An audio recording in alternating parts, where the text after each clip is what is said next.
now, maybe the next one. Not over yet. We do see him trying to chase. Wild Turtle going to get some heal from that Harvester of Sorrows. 2-1 in the first fight. That's Jin's head. And the rest of RNG saying, yes, Mr. Uzi, we will do our best. Let's see if MLXG can deliver. As it stands, G2 are 3-1 up in kills. They've got a 500 gold lead. And Hyanan has been the recipient of both of those Lantern kills. If you look at the item differences as well, Perks has got himself the Luden's Echo, and here comes MLXG. He's still got that Rift Herald, but Ming's death sentence goes wide. The box goes down, and Uzi jumps in. Here comes MLXG. Defensive flashes. Jankos has already killed Ming. Now Jankos is turning it back around. Defensive flash from Uzi. Teleport's coming down. Comes Perks. Not just to find out. Perks blows up RNG, and G2 win the fight. It ends up being a 3-0 in favor of G2. It's the shield from Jenna to try and win the trades. Flash available for Goon, remember, he got caught out again. Is it going to be enough damage? Yes, it is, absolutely. Goon can do one more shot, he will go down. Watch managed to pick him off to make it an even trade. The kill, of course, went to Watch in there, but the save had to come down. He did miss out on a lot of CS in that top lane. Goon had some great dodges right there. He was able to juke enough. He was gonna live, but Watch kicks over going to secure his death and the trade. Not over yet. Yeah, Watch is still in there. We see that Loveling is sitting around the side. He's going to face check in. Flanking in. Watch gets the vision. Teleport comes around. The slow on Watch. In comes going around the side. Standard lane, Imp and PYL, they've done it before. It's not very often, but they're just going to play straight up 2v2 and try and honestly just outclass TSM's bottom. A lot of respect from both Wild Turtle and Last Boy, but you can see Wild Turtle takes a chunk there from PYL. He's going to try and farm up. Death Sentence does connect, and Last Boy goes in. That's an early flash away from PYL. Sia's going to connect. There's that 2-second stun. Imp is going to throw out really early teleports. That's double teleports. Yeah, they're going to go in now. Now PYL's getting a move back. Dyrus moving in. First blood to TSM. Not gets enough. Godby exhausted, going to be chased down. LGD though, they've already lost one. Last one. He's going to go in. 2 kills for TSM, but Imp gets the trade kill. How much can he get back? Wild Turtle now, maybe the next one. Not over yet. We do see him trying to chase. Wild Turtle going to get some heal from that Harvester of Sorrows. 2-1 in the first fight. That's Jin's head. And the rest of RNG saying, yes, Mr. Uzi, we will do our best. Let's see if MLXG can deliver. As it stands, G2 are 3-1 up in kills. They've got a 500 gold lead. And Hyanan has been the recipient of both of those Lantern kills. If you look at the item differences as well, Perks has got himself the Luden's Echo, and here comes MLXG. He's still got that Rift Herald, but Ming's death sentence goes wide. The box goes down, and Uzi jumps in. Here comes MLXG. Defensive flashes. Jankos has already killed Ming. Now Jankos is turning it back around. Defensive flash from Uzi. Teleport's coming down. Comes Perks. Not just to find out. Perks blows up RNG, and G2 win the fight. It ends up being a 3-0 in favor of G2. It's the shield from Jenna to try and win the trades. Flash available for Goon, remember, he got caught out again. Is it going to be enough damage? Yes, it is, absolutely. Goon can do one more shot, he will go down. Watch managed to pick him off to make it an even trade. The kill, of course, went to Watch in there, but the save had to come down. He did miss out on a lot of CS in that top lane. Goon had some great dodges right there. He was able to juke enough. He was gonna live, but Watch kicks over going to secure his death and the trade. Not over yet. Yeah, Watch is still in there. We see that Loveling is sitting around the side. He's going to face check in. Flanking in. Watch gets the vision. Teleport comes around. The slow on Watch. In comes going around the side. Standard lane, Imp and PYL, they've done it before. It's not very often, but they're just going to play straight up 2v2 and try and honestly just outclass TSM's bottom. A lot of respect from both Wild Turtle and Last Boy, but you can see Wild Turtle takes a chunk there from PYL. He's going to try and farm up. Death Sentence does connect, and Last Boy goes in. That's an early flash away from PYL. Sia's going to connect. There's that 2-second stun. Imp is going to throw out really early teleports. That's double teleports. Yeah, they're going to go in now. Now PYL's getting a move back. Dyrus moving in. First blood.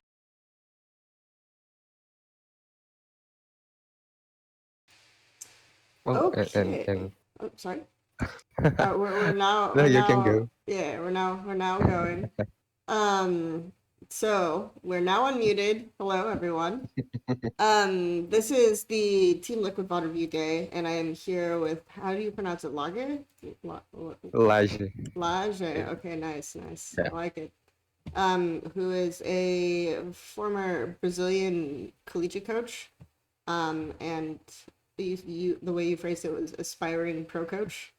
So we're going to analyze some Team Liquid League of Legends, specifically looking at their form difference between LCS and LCS regular season and playoffs. So, I guess, what's your opinion? Do you feel like Team Liquid declined over the course of playoffs, or what do you think? My opinion specifically is that they found a really specific way to play, like to kind of negate their flaws, like just try to get a good laning and a good early game, and rely a lot on 5v5s and a steady game. So I guess they play like this like every single game in playoffs, and that's why they got found out. Like 100 Thieves found something to do. Like they played basically the same. Okay. But I don't think they got Okay. worse. You just think other teams adapt or something, more or less. Okay, cool. That is definitely an interest. Like that's, I will say, like, my hypothesis is that we'll kind of find a similar storyline, but I also think that they are very formulaic in how they play around top and how they try to transfer that pressure. But I don't necessarily. I think like what kind of let them down as the season went on is like maybe some of their team fighting. So we can analyze that or look at that. I think the former 100 Thieves series and the final 100 Thieves series are both good to look at to kind of test that. And then, are there any regular season games that you think would be good to watch as well? I don't really have a specific regular season game that I'd say it's interesting by itself. Especially since they were like trading a lot of players, and Right. Mayo and Jenkins. Okay. I think it's worth looking at the last C9 victory over them, right? In the last week, so maybe starting there is good. And then Yeah, just and they had their full roster already, right? yeah, they had Alfari, Centaur, and Jensen Test, Cold Core, JJ, also against Cloud9's full roster. So yeah, easy to look at that. And then, do you have a word for the playlist that you want the audience to listen to? Yeah, I heard about the legendary Beans playlist. So let's go with Rice. Rice? Okay. Let's see if that exists. We do have a Rice playlist. There are actually 188 songs on the Rice playlist, so we're gonna go with that. That's the sequel to the Beans playlist. Got it. Beans and rice, the classic combination. I like it, for sure. Okay. We'll watch this one regular season game, see if we can draw any conclusions from it, and then, oh my gosh, YouTube likes me today. Hooray. I'll screen share with you.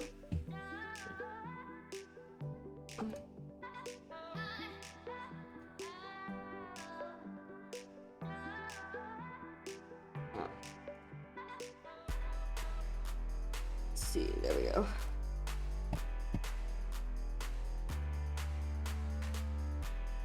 You can see it, right? Good.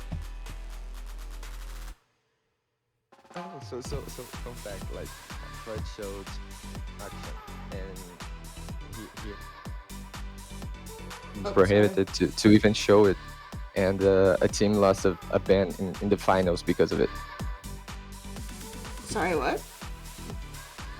It was the players were not supposed to even show action during draft. Right. And Yeah. They did. So a team lost a ban during finals because of it. Because of the action. Yeah. That's There are a lot of weird rules like that in LCS that people players just forget or don't think about. Like the don't leave before the Nexus explodes rule. Hmm. Multiple players have been fined for that. So, yeah, not too surprising. I'm gonna lower the volume a bit on the playlist here. See if the stream viewers can still hear. It's a particularly loud song, so we've got the Rice playlist going. It's a very ricey song, apparently. And then we will bring up the VOD. So I just like looking at the pick order once it's all done. Any comments that you have on the draft? We can see a lot of kind of similar faces to TL draft. Like they repeat this strategy a lot, like J stop and engage support and an ADC that can be left alone. Yep. Yeah, I guess that's kind of their formula right here. Yeah, and it's not atypical, right? I think it's interesting to me that they saved like the jungle to last pick. I think they just felt like they had to prioritize the other picks earlier. Typically when they do this J strategy, they're gonna drop like wards from the support side to support their Jace so that he can like set up for a 4-wave crash. I think that the way that C9 picked against them is quite good because it's really easy to set up early TF Zen gank and then basically disrupt the 4-wave crash by 3-mitting top. So if they want to do that. And I guess that's the last time they picked Viego, like Liquid. Yeah, okay. Yeah, I typically don't associate Santorin with a champion like Viego, right? I would rather associate him with like Graves, Olaf, these types of champs that I think are a little bit less emphasis on teamfight mechanics. Not that Viego is that difficult to execute. You basically are waiting for everyone to be low and then you dive in. So Yeah, I see what you're saying. That like he didn't pick Diana either. yeah.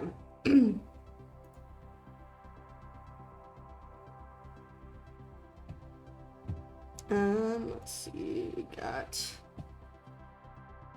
All right, so standard setup here. I would expect there to be maybe a look for an invade with Xin Braum, but this is normally what ICTL do, right? Like they'll even 5-man stack top, make sure that they guarantee to get their vision, set up wards in the brush, set up wards in the top river. They like to use a lot of level 1 wards topside, so let's see.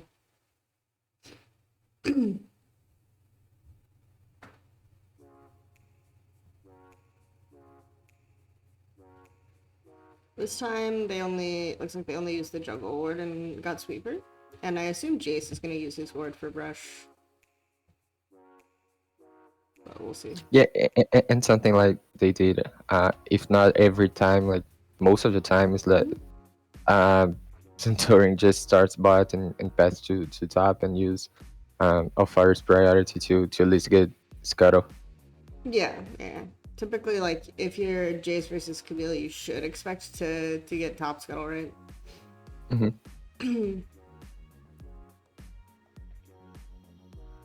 But it's like a list. It's a list. Okay, at least interesting that they did this a lot of time. Like even if he wasn't on Jace, like GP against Jace, they did this. It was like one of the only strategies they had. I think so. Jensen's also a lot more comfortable typically on control mages. So I think the Azir pick for me is probably the way that you're gonna play this lane is you're gonna play super volatile and try to prevent like TF top roam. So and we talked about Azir function and Azir matchups in the meta on the HLE stream yesterday too. But we also talked about how in NA I'm used to watching just like the Azir farm. And here we are. Compared to the Azir's on yesterday's stream, which were like really low HP bar, and so is the enemy mid. But here we actually just get a free timer for perks. And he's actually looking for a ward early here. Let's see, 2-wave crash or 3-wave crash? Let me see. Looks like he doesn't crash at all on that wave, which is good, right? That's what you would expect. For him to wait for this wave before he gets the full crash. Is it this ward because of Viego's lenses, or is it just better to ward like this instead of in Raptor? So Viego can 3-camp gank. He didn't have a big timer because he didn't really crash. It didn't look like he crashed the wave, so it didn't look like he had a gigantic timer. So he's just like warding the ramp instead of walking up and trying to ward the Raptors. Because then in that case, it's easy to get zoned like out of this pocket here.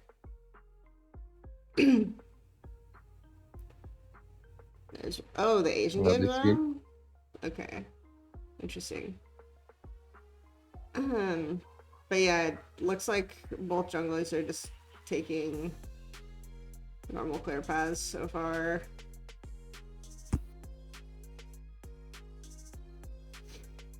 Every time, I'm not the biggest fan when Xin does full clear, especially versus a champ like Viego, right? We've already got 5 camps gone. On camp spawn, on a crowd spawn timer. This is a really good stack wave though, so Blabber could go 3-camp into bot dive, which would be really nice. I don't think Tactical and Cortager should die though. They have sums. Well, flashes. Oh, they are just TPing, so it's now a 4-man. Tactical actually flashes with after the root, so. Oh, the sick Azir TP. Nice. Great. Super impactful. And now his wave is like shit. Yeah, exactly. So yeah, so they did use TF priority for bot gank instead. So usually I would expect like 4-wave crash top with Jace, and then for Viego to be in position to look for a top dive off of this, right? With Azir. And if Azir wanted to TP top for that, but Azir is not the best champ for that, right? You'd rather have like the Rise or something. But did Liquid dive top once even? Yeah, I remember them doing top dives. I know some of them went kind of wrong, but I definitely remember. I'm trying to remember specifically the game. It was like, I think it was versus, I want to say it was versus TSM. I have seen more TL top dives, especially earlier in mid-season. And we're just gonna kill bot lane on over and over. I like it.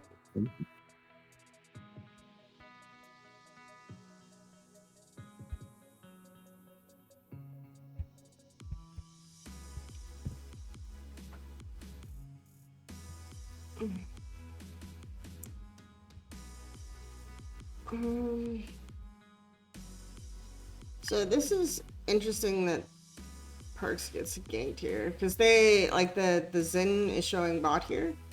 The wave, what did he do?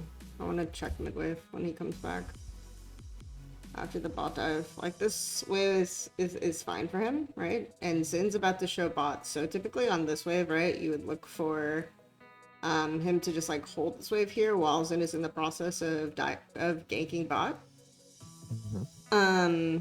Especially since like 4 minutes is typically like jungle recall timer, so as soon as Xin shows bot here, you could have a much stronger Viego appear on your map, so kind of weird that this was not coordinated better. He even gets the crash off here. He doesn't even try to hold the wave.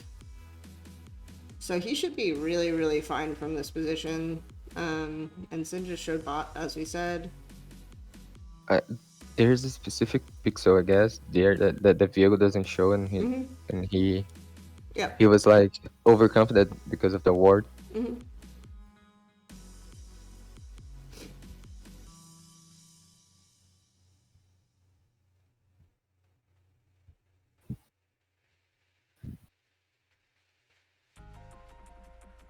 Oh no.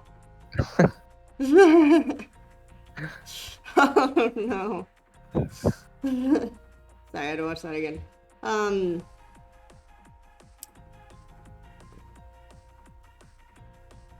Okay. So from this position, right? Okay, we're gonna see this replay at a different angle, bottom. Oh, Okay. I actually missed that the first time. Oh, Pro mechanics, like just auto attack, and you're good. that's so sad. That's so unfortunate. Nice dodge for tactical though. Yeah. Yeah. So a lot of people have talked about how tactical has performed worse this season. I think this is more along the lines of like a rookie syndrome, where the first time a player is introduced to a team, like if you have a lot of strong veteran players around you, usually in those situations in that first season, the team kind of does a lot to set you up to succeed with the things that you know how to do, right? And this is a season where he's gone, they've went from that approach and they've had him play like more to trim wave, right, on as his jungle pass away, or they've had him play more in terms of like when we'll get to mid game, when they how they coordinate their waves across lanes, these types of things. And so it is easier to see like his flaws as he's had to adapt throughout the season. And I don't think he's played worse. It's just that the team has become less about setting him up to succeed and more about like he is now expected to kind of pull his own weight, right? So and learn and adapt to different ways to play. Yeah, I guess the obvious thing to point is like the 0% bot proximity, like in Cloud9 series, right? Yeah.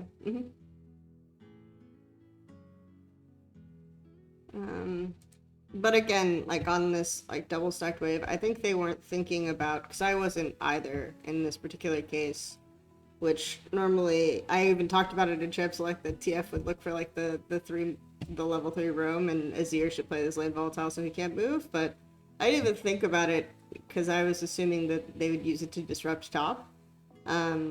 Because normally when I see like Camille versus Jace matchup, usually if you're getting your wave and bot, like the Aphelios Braum will use that timer to shadow top, right? So that you don't get like 4-wave crash Jace dive. But instead what they did is they dove bot, which Ezreal Leona is like kind of a difficult dive to pull off. And they used perks TP. So I think that, perks, yeah, was it TP or roam? I think it was TP, right? The bot dive, yeah. Yeah, because I remember Jensen TP'd to match. So I think that that's like a little bit different to what I would expect, because I would think that that just means that Camille has a really rough game, right? To play, but as soon as Jensen TP's to match, and the fact that he's playing his ear, I think allows them to do this play, right? Yeah, and also Fari right now has a good advantage, right? He had a good back, and he will probably have like TP advantage in a moment. But I haven't seen like Liquid being really good at yeah, I haven't seen them being really good at transferring his pressure, you know. I've seen him set some waves to overgroup and not really knowing how to keep pressuring the game. Yeah, I would say that like kind of the NA team, the top NA teams, probably TSM had the best mid game macro, like of the top 4. I'm not too impressed by either C9 or 100. TL is probably the best after them, but we can talk a lot about sort of how they play out their mid game when we get to that phase.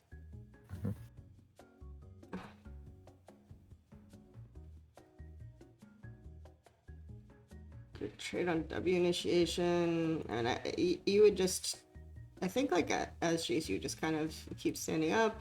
This guy definitely has to back. Not a lot of coordination. So this is also something that I find interesting, right? Is which junglers would rather like, okay, in this situation as a jungler, you're thinking, okay, my top camps are coming up.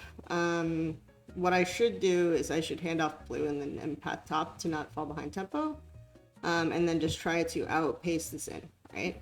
But instead, what he's doing is he's like, okay, I need to shadow my Ezreal Leona, who on this roam timer with TF having ulti, so that they don't get dove.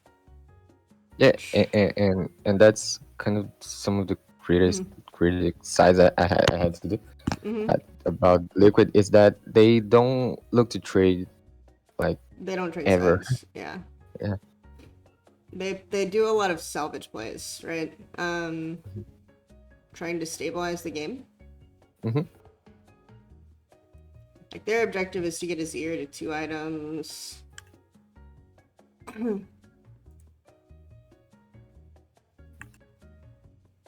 So Camille to Pete stop, right? Peter is upset that I said top 4 and didn't include Ichi, but that's what's up.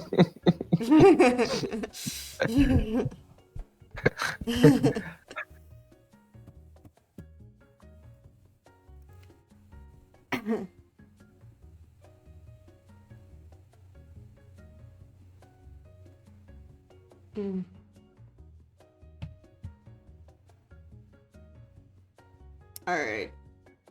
I'm sorry, I just got really into the Rice song for a second. Anyway, we've got the pink wards on bot side of the map, so these are set up so theoretically, right, like they can redo the next play. I think Camille just got her back off. She's about to get this wave in. Should be fine for her. Now she kind of has to sit back. I don't think this dive's gonna work, guys. Oh? Oh? Okay. And it did work. Hooray. And we have Azir. So again, like we see the mid lane rotating to match, right? There wasn't really a play bot setup anyway, because you're not going to dive with Ezreal Leona. But we again see like the mid usually just matching on delay. And that's like the adaptation, I guess, Liquid had during playoffs is that Core JJ never left mid because of these plays that But Liquid was better at doing. what I'm going to do No, I mean Cloud9 was better at doing. now, and I'm going to look and see how Fudge got in this position, right?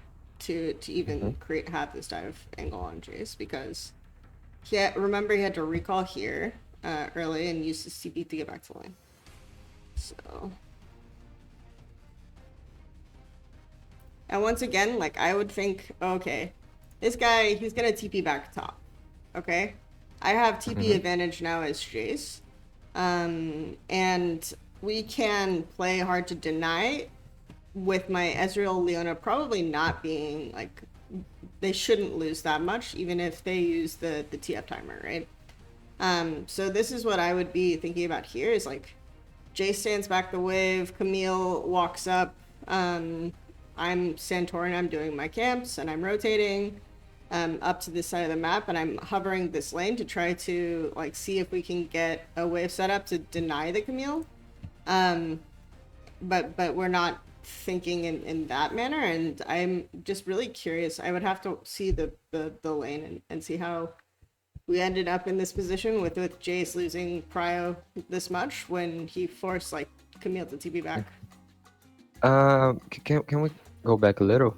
Like did he see TF going to Dragon? So maybe he's scared right now that Shin and TF could be tough. Yeah, and that's why the wave got so big. Yeah, but I think like based on Santorin's positioning, I think their assumption is that they're gonna redive bot, and that's like where the vision is. But yes, I mean he could be doing that. But I also think in this position, right, it's fine for you to just like play for the wave then, and it doesn't even look like he's doing that. Like you can kind of look at his mana bar.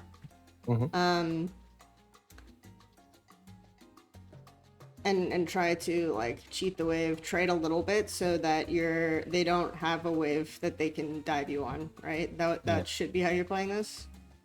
Yeah, If you're agree. going to give prio like that.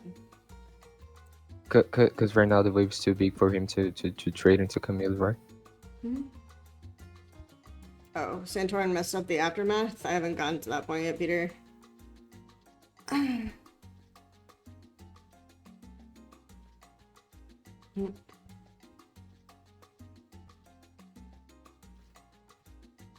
Yeah, so he does actually get quite a bit of the wave, which is also why I felt like this dive wasn't quite realistic. And we do see TF rotating top now, so I think like you would definitely thin this and play this like super aggro. I don't know why Santorin is still like, he basically misses this Crux rotation, and he does blue now, so he'd already be top, right? If you have been farming, and he'd be thinking about going to his bot camps now. Yeah, I'm actually really surprised this dive worked. Yeah, and I mean, TF would like make everyone play really far back. Everyone in both side lanes. Because he can also just instantly get this wave, right? Gets stunned, and then even here when he's getting stunned under tower, still has flash. Summoner Unlucky. spellbook too OP.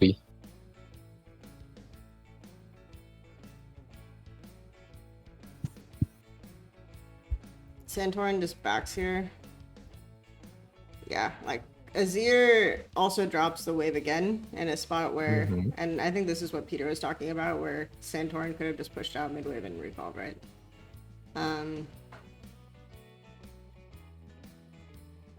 Or actually, this might be, yeah, no, it's fucked.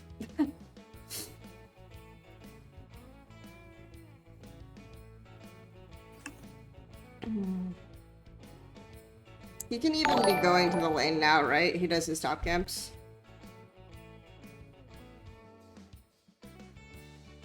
And Jace instead TP's mid to get the wave so that Azir isn't screwed. I would wager, Peter, that they made this like a conscious choice, right? Where they said Azir's getting mid and Alfari said he wanted mid wave, even though there's like 4 creeps. Yeah. I would assume that might almost be like a conscious decision that they made. This is like the second play that Cloud9 kind of cheesed in the bush. Oh, this one? Right, where they're doing this? Yeah, and the first was like in bot lane. Yeah, I mean, I don't know if that was exactly cheese, because they didn't delay back timers, they were just basically threatening, I think they were threatening freeze on that one. This one I think is just more along the lines of like, okay, we got the kill top side, we cleared out vision, and then we're keeping we have no camp. I wouldn't necessarily say that this is like definitely, to an extent, this is a cheese, right? Because if they just check this bush, then this play doesn't work. But I wouldn't call the bot play a cheese, right? So, if that makes sense. Unless we want to go back, I'm not gonna. No. I meant like in just doing the unexpected bush play. Oh, okay, you know? okay. Sure.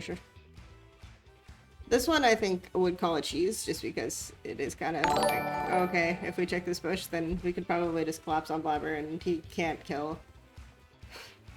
And I guess Jensen trying to like bait something there. Yeah. Well, he just tried to get him off with ult, right?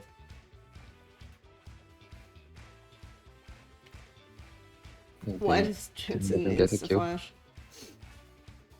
Yeah, there's a lot of flash delay in this game, for sure, Miracu. I agree.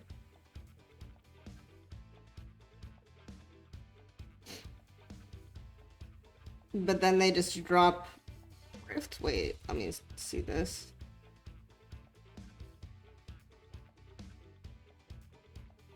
Fudge comes back to lane.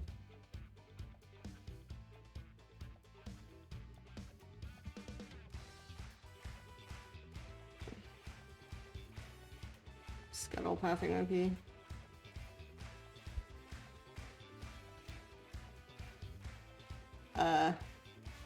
Okay, I guess. I would think then from this play you just get the free rift. Maybe it's worth to get Zen Flash, right? Maybe that's the thought process.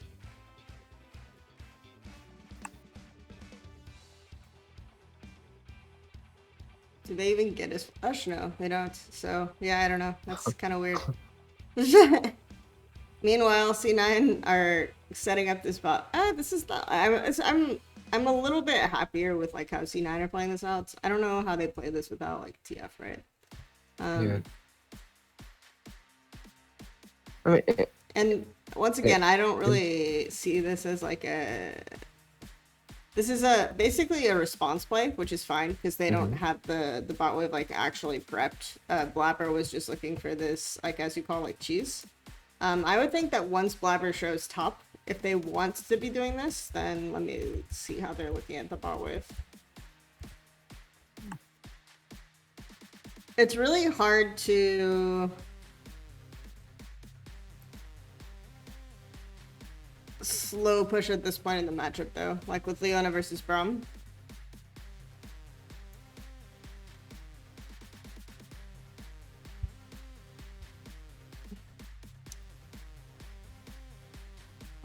So at this point, you're basically denying like one wave.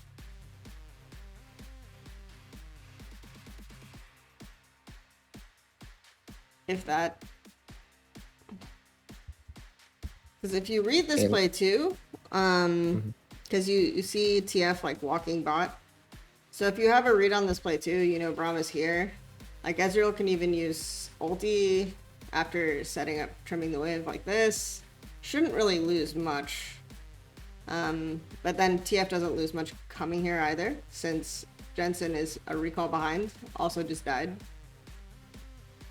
Yeah, and mid wave is And again Jensen bad for Jensen. Jensen again TPs. Wow.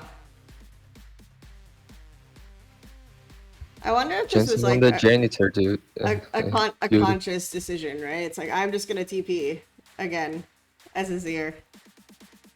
Like, stay on the bot wave, I'm just gonna TP. Do you think so? Yeah, I think it might be, because they see TF roam, right? Then shouldn't Alfari be pathing mid? I can just let Camille push, but push mid and head back top? I mean, this wave isn't greatest for him to just let Camille push. Let me see. Yeah. That's why he shouldn't TP bot. I mean, he shouldn't push this, but I mean, either way, there's not like. I am so surprised if they don't see this play coming, right? Like, this play shouldn't be a play that happens. There's so many ways that they can set up to salvage this play that don't involve like a Jensen TPing. But Jensen like basically TPs as soon as. Oh no, he doesn't. Let me see.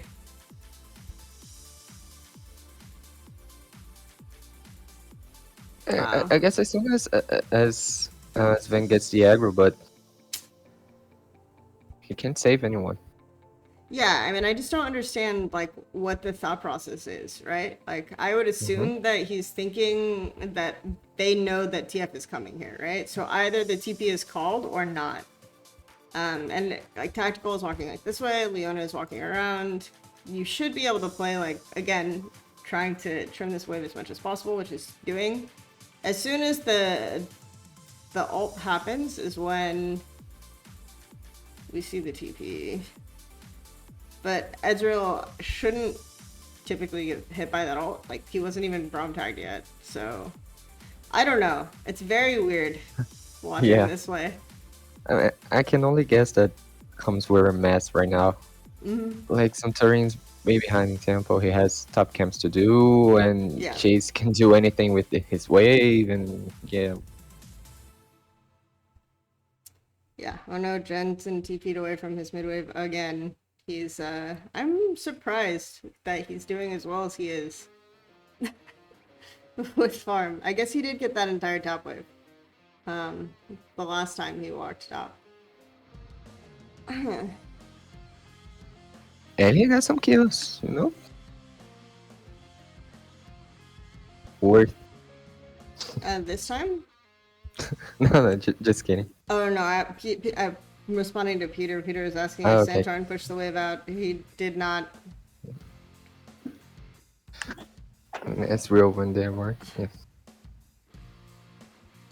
Nope. Jungles are not allowed to farm waves, Peter. It's too rude.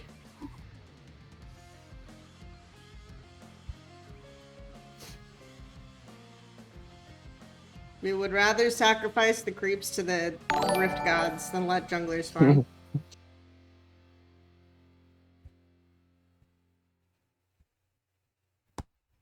We've seen this dive. I'm just kidding it.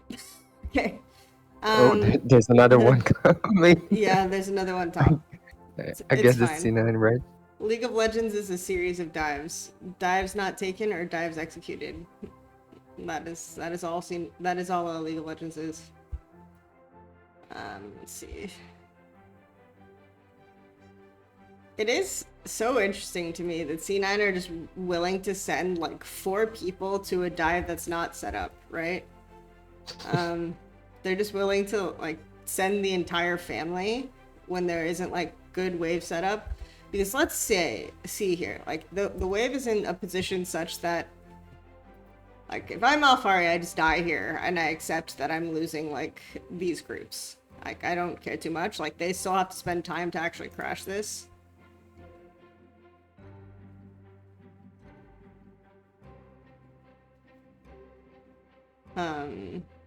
But he also has, so like theoretically in the perfect world for C9, and obviously we didn't see the setup to this play, so for JJ pathing top, kind of normal on this wave state. So we didn't see the setup to this play, but if I'm Alfari, I'm just kind of like chill. So worst case scenario, they invest TPs, they invest Braum timer, they invest all these things, and I lose like these creeps, and I give over 1 kill, right?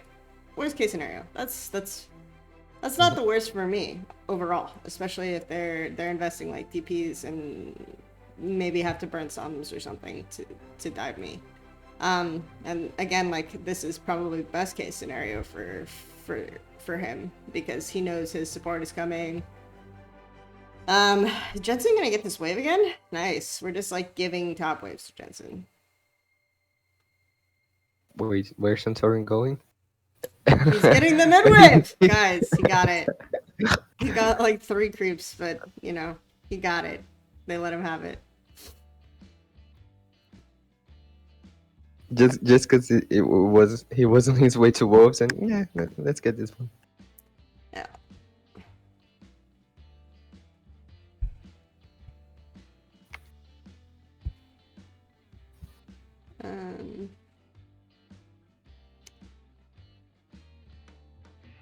But again, you know, when I say that they don't use Chase to, Dive. they don't use his pressure basically. Mhm. They don't isolate the matchup. They don't trade sides. And even though they use his pressure sometimes to control river, to control jungle, I guess that's not all you can do with Jace. I've You know? definitely seen them set up dives off of Jace, right? Like I think the Bard Jace game is a good example. So I watched Alfari's preview for that game. Yeah, but Jace was like his most played champion, right? Yep. They invest like a that. lot of resources into setting up and making it succeed, which is why this game is kind of weird to me, because what they're doing is now they're investing resources into like a lot of plays to try to make an Ezreal Leona lane, which shouldn't be immediately diveable, not get dove, right? And I think C9's dive setups, they look for a lot of dives, but they're bad, you know? Like they're not as optimally set up, right? So that's kind of, so this entire exchange is very weird and interesting to me because it's like they are afraid of Ezreal losing half a wave on a non-stacked dive. And how did C9 win this game? I thought I remembered watching this game, but it is not the game that I remember at all. And I guess it's like part of the mindset we were talking about, like just stabilize early game, and we can win mid game. We play around vision well, we fight well. We don't need to explode the game. Because, like, if I see the way that C9 are setting up these dives, I'm thinking, oh, okay, we actually have enough lane and wave control with Jace versus Camille in this matchup that we can set up a more impactful dive where we're denying more, right, than what they're doing bot. So in this situation, a trade play is very worth it for us, right? I think the downside is obviously if Aphelios gets plates, then it sucks. But at the same time, we have a poke comp, right? We have like so much long range that even if Aphelios gets fed, we have like Ezreal, we have Jace, Zir, that it should be okay to understand how to deal with him, right? So setting up a really huge like dive play on top should be more with like numbers advantage, should be more impactful than salvaging bot in this case. I 100% agree with you. And just to throw some random stats I was looking at, and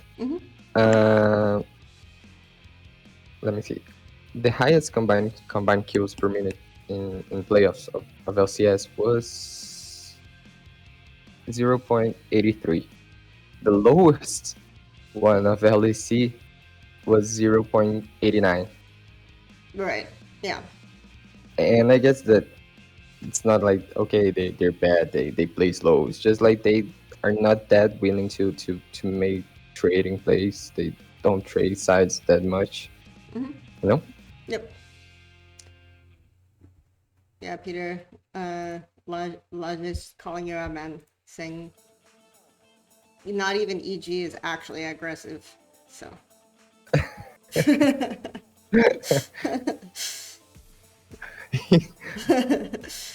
You're putting me in a bad spot right here. It's all good. No. This has been true for years, though, right? And I'm not the biggest stats person.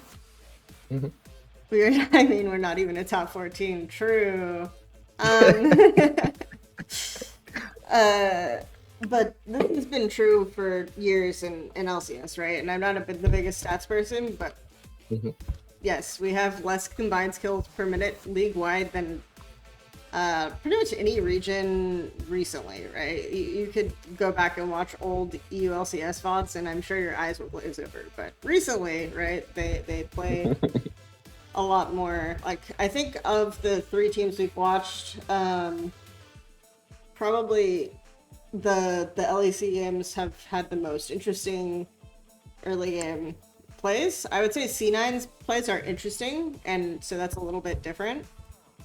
HLE is the LCK games from yesterday are definitely winning the award of slowest. But you know, this is not a bad Zonias, right? We're counting Gen Z too. Sorry, Gen G. Oh, I haven't seen the Gen G's tomorrow. That'll be fun. So. Okay. I don't know what your concept of fun is, but yeah. I don't. Wow, you're just gonna do LCK like that, Gen G like that. I'm excited for Gen G. I purposefully picked like Rogue, HLE, Gen G, and TL for this week because those were the teams that I wanted to do the least. So I just got them out of the way, man. I see.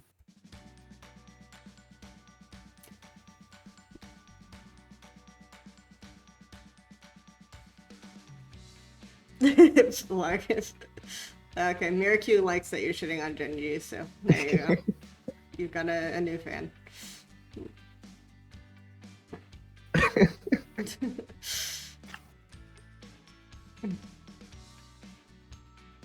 Oh, the chat is asking for your Twitter. I'll drop it. Yeah. I don't use it a lot. It's like Yeah. personal account. Maybe I should Yeah, set a you professional one. gotta brand yourself. If you're an aspiring pro coach, you gotta brand yourself. Let's go. Yeah. Upping the quality. Oh no. Oh no! The YouTube curse is back. I shouldn't have messed with a good thing.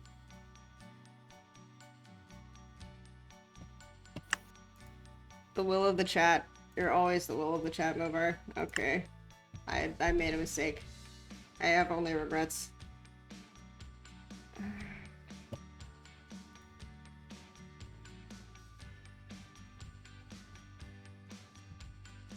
I'm Meanwhile, sorry, maybe I YouTube. should send like my other Twitter that I never actually use, but Yeah. okay, I sent it. Okay, Okay. 2 Twitters that you that never was use. yeah. No, that was supposed to be the professional one, but I never said it Okay. either. Let's continue here. Yeah, no worries. We fixed YouTube through all that debacle. Okay.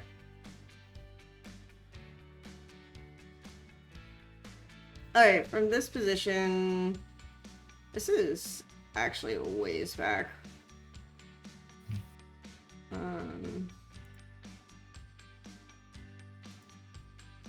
Okay. This is actually so interesting. I'm way more fascinated by how C9 are just like, I don't know, we get one mid-wave and we full shift to one side, and that's how we play the game. No setup on that side, we just, Perks kills one mid-wave and runs, and then Jensen just matches. Yeah, I mean, how much of that is actually first? Like, okay, we're not doing. We need to do more. We need to do more. We're not doing the right thing. Yeah, it's like I have window, and then there's not really set up on that side, right? And we're not playing off of like cannons. We're not playing off of. It's actually interesting.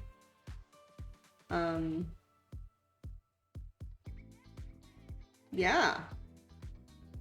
But I will say, like, C9's early game is not bad by LCS standards, which is also interesting. Okay, so I was in Peter's lecture, and I'm trying to get a hedge situation, right? You know, a hedge situation. I still haven't understood the hedge definition, so you'll have to explain this to me. Yeah, I'm trying to figure it out as well, but like this Perks, if he's still in chat, he could correct me, but this Perks situation right here where he tries to shove the wave is kind of like an example he gave on hedging. Like they're making the bot play, so he can gamble on where's the jungler. You know, if he loses a mid, it's not actually a problem. He shoved the wave, and his team is doing a bot play, and that's I guess what he called hedging. I would assume, and again, I haven't gone back and watched the video to see the definitions. I'm sorry, Peter. I'm assuming that it's just, I assume hedging is like, you're cheating the wave, or you're salvaging the wave so that a play can't be made, and then you're scaling, but I'm not sure. So I like I said, I haven't actually seen the definitions yet.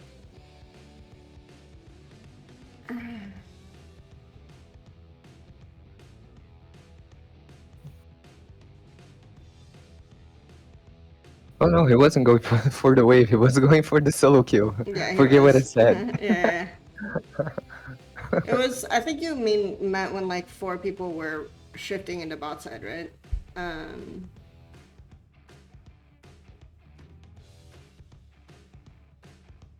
And now we're back to when I angered the YouTube gods by trying to change my quality settings. So.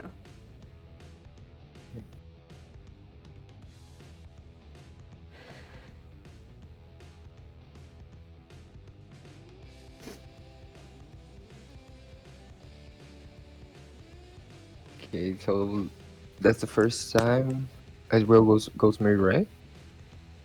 They're 1-3-1 for the first time in the game. Well, yeah, after they lost bot. Ezreal, I think, did catch a mid wave, but immediately shifted back to bot, so it's just like out of base. I wouldn't call that map setup right. Kind of like when they're having Azir get the top wave after salvaging the top dive, right? But yeah, I think this is the first time that they set up. They're behind in recall, so he's catching the wave lower. He used his tempo to like See- just farm blue. C9 just did the full, just cleared out all these pinks.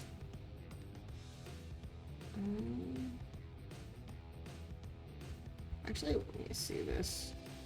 Yeah, he's just farming raptors instead of catching midwave when it comes in. Yeah, but isn't Team Liquid like playing with fog? Like Azir could be made, so there's no way C9 is contesting this. And C9 just got all of their vision here, so Team Liquid can know that they have four people here, right? They can know that they have, like the ability for TF to port, right? You have theoretically, you have Camille on showing on top side, so Azir could be in fog, right?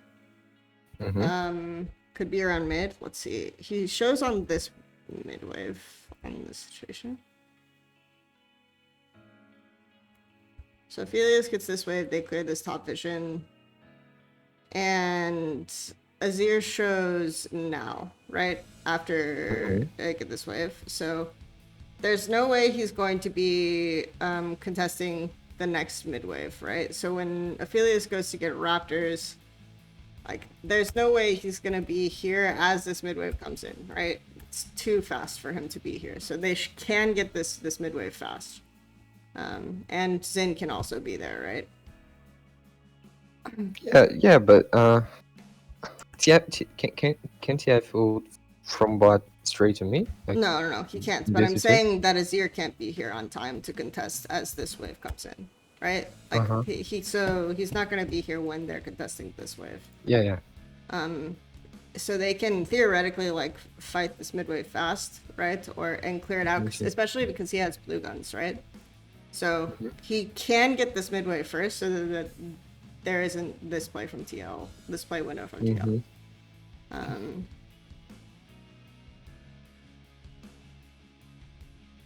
Doesn't matter too much, just the positioning of Camille's wave indicates that it's beneficial, like if Braum and Xin can be top first. So, but it was like really good. I would say that was good movement from TL to get the mid wave an instant move when the top wave was in that position. So, yeah. Yeah, I think it was good too. You don't think NA hedging can be East hedging? Garden topiaries?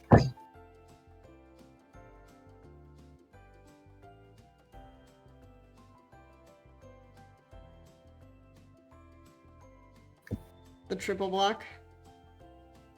Okay, so I guess we're like memeing Peter a lot right now. Like hedging became a meme in this stream when he was serious about it. Yeah, I just haven't watched for the definition yet, so I'm sure it's a good way to explain a very useful term. I just don't know. Only hedges.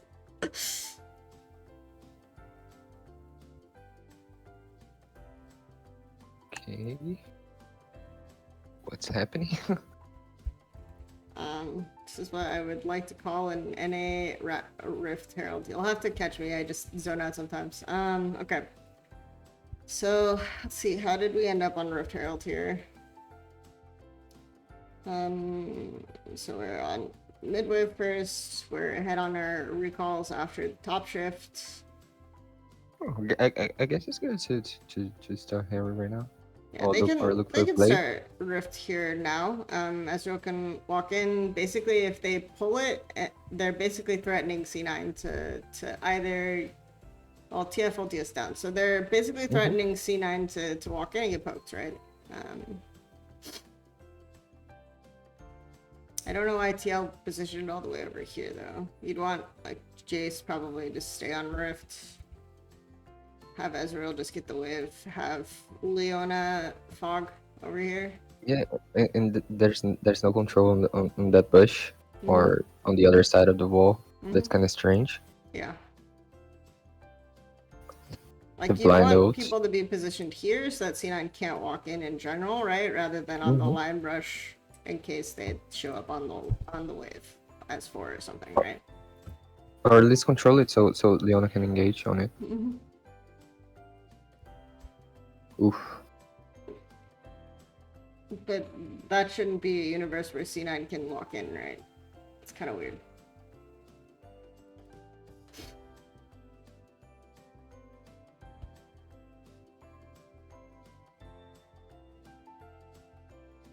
To start a Gambon, I mean, I think I already have a pretty decent conclusion on TL, but I do appreciate doing this. I think it's fun.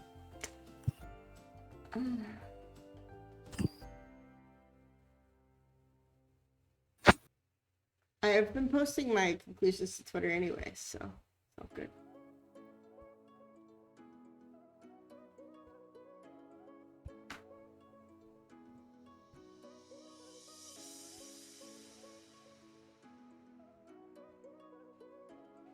Okay, Jay's Oh, he lost the cannon. catching bot wave. We're gonna pivot to set up for Drake on this one though, I guess. Azir's catching top wave so he can shift like 20 seconds before Drake spawn. But C9 are still walking in first. Yeah, I don't know if I like this TP top if they are not. I don't think like they're leaving contesting Drake. Yeah. Okay, yeah, then it's okay, I guess. I think this TP top is fine. Because they're late on the wave, right? And I think it's more important to deny Camille Winnow to get this rift. They could still play for Dragon if TP's top. Because Camille, basically, this year is going to rotate down first. The fact that Tactical's low mana and might be looking for recall is worse, right? For this situation. Because he actually get there in time, like if he goes to Dragon. Yeah. It doesn't matter if he gets there in time or not, he should just get there before Camille, right? He should be able to stop Camille's back and then walk through river first, especially if they get the mid wave. Yeah, but shouldn't Camilla just sack this wave and go straight to Drake?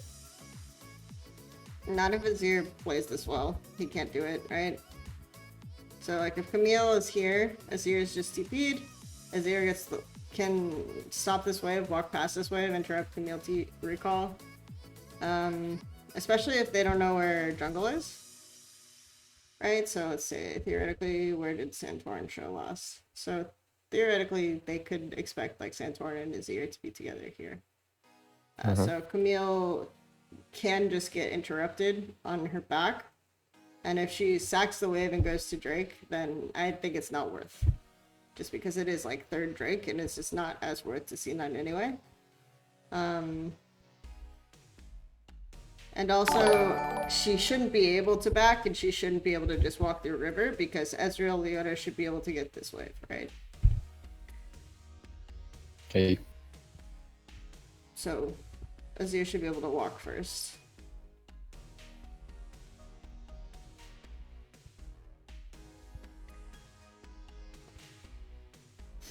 C9 drop rifts to guarantee the Drake.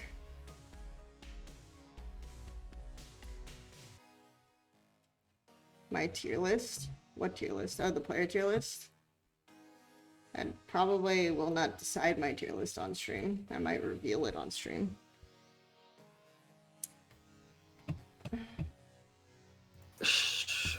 Jensen be still top right here.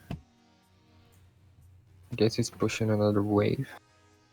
But This, bot wave is just really bad right now. yeah. Well, someone has to catch bot wave, theoretically, right? And that's the window that C9 will use to reclaim topside. Yeah, but I guess he could have recalled earlier if he wanted to, and then they could play to 4 bots you want.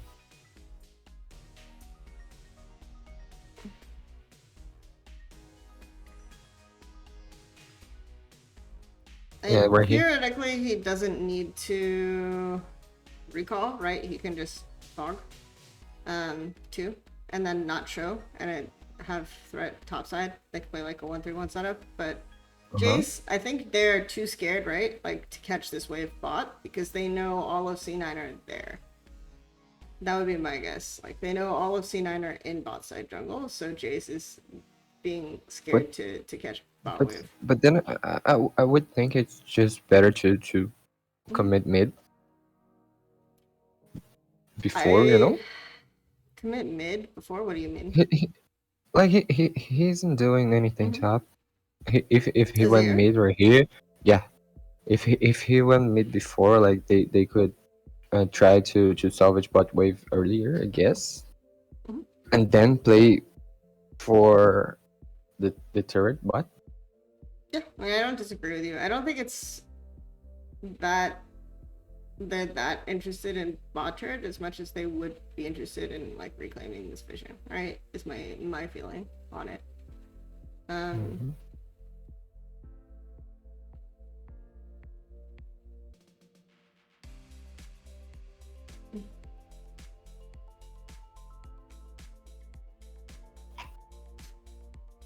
Is it like the natural flow of the game that Jace past laning phase just groups more than the team goes towards him?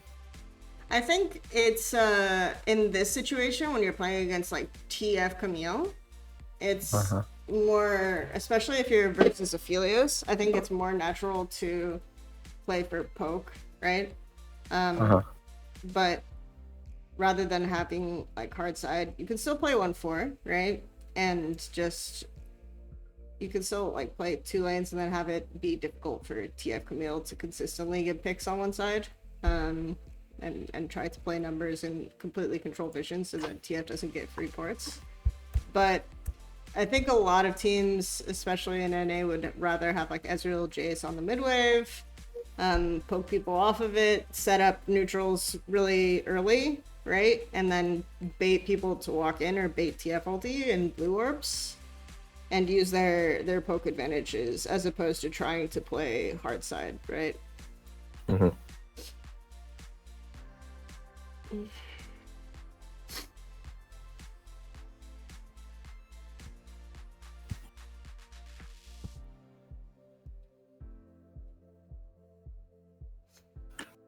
Oh wow.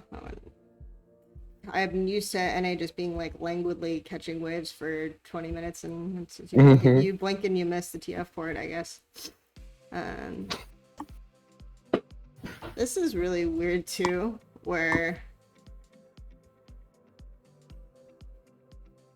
because TL have chosen this as their strong side, right? Jace is just getting this wave. But it feels like you're having Braum and Xin just chilling in TL's strong side, looking to contest this while TF is getting blue buff. So they're setting up this play a little bit like risky, but I kind of like it. I'm waiting for TF to rotate into TL's strong side, which is really off of a Jace showing bot like this, right? So this is interesting. Why did Liquid lose mid prior?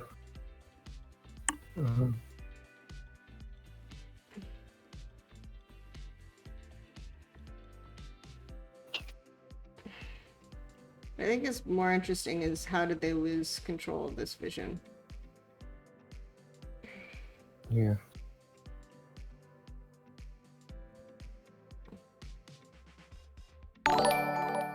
Braum just kills this blue. Some turn doing camps, you know. They're just And then they try to go back to mid wave with low vision. they're just like scared of contesting Braum and Sin here, I guess. Uh-huh.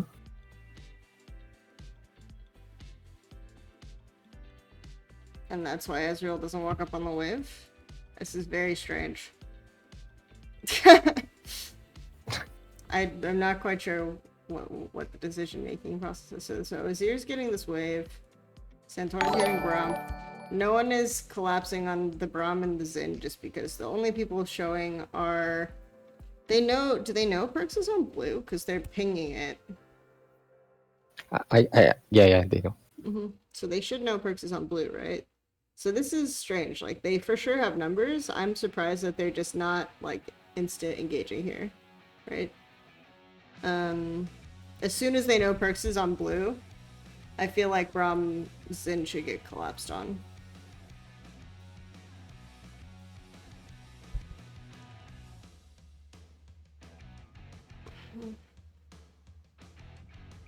But instead, they also just give midwave.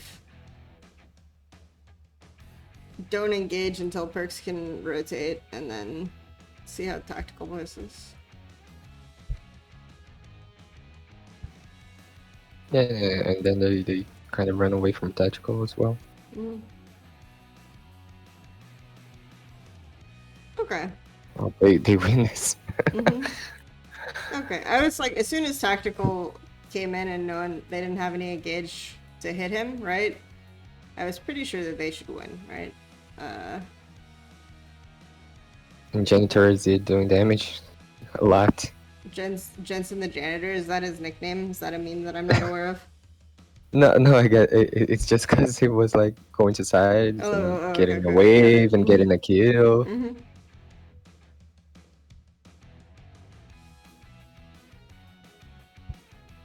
Janitor Jensen.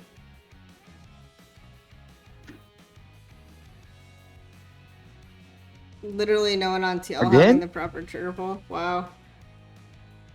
Okay, Perks just solo dies again. Perks is just not having a good day, okay? I still don't know how C9 win this game. I'm gonna be honest. Let's see. I don't remember. I just don't remember the end of this game.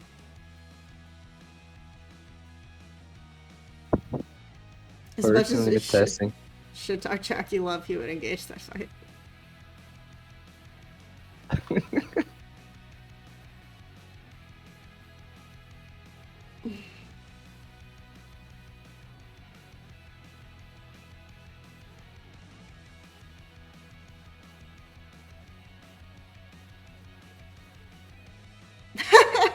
Oh no.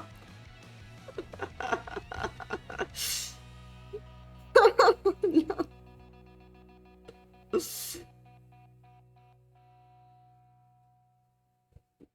Yeah, I mean, Core JJ would just spam in comms. That should be what you're doing, but they're just like casually getting the wave, casually doing this. Perks just showed bot. Don't give a fuck, man. Alright, here we go. The classic when in doubt, pull Baron.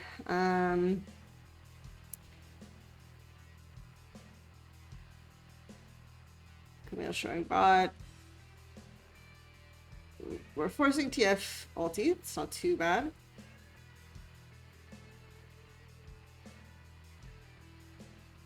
But if you're forcing TF ulti...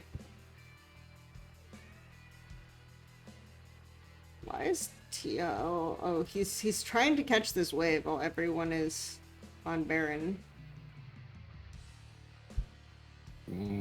What wave? There is no wave. He's just hitting Braum. Yeah, the wave's dead. He's just hitting Braum.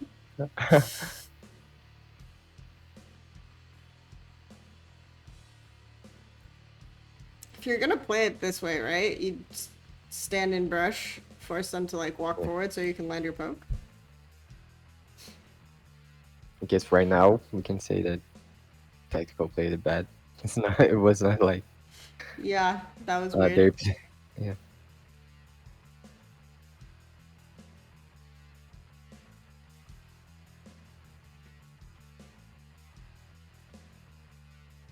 Tactical forgot there was a DF. And I guess that's how C9 wins it. Yep, it was a Brommel. It was a Brom tag and a Brommel. I guess this is how C9 wins. We've got the Baron. We're probably... And we don't even have to worry about next cloud, right? Doesn't matter. We've got 3 Drakes.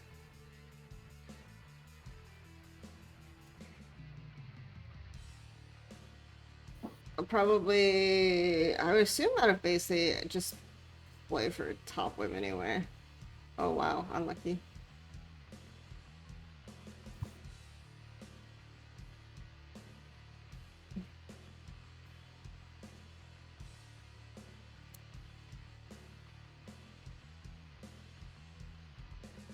Yeah, they're just playing on top wave out of base, giving dragon.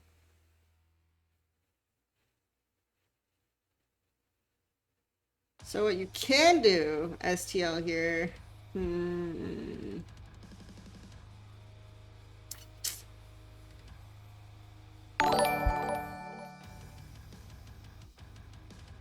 so they know that probably wait mid. Because he has to catch like this. Really, this TP is odd. Yeah, just please get our tier 2.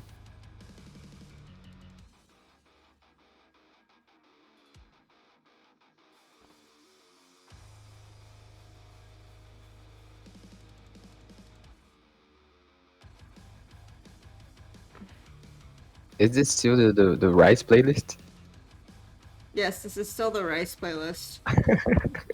I don't know how this is a Rice song, but this Rice are rocking out, man. They're vibing really hard, so.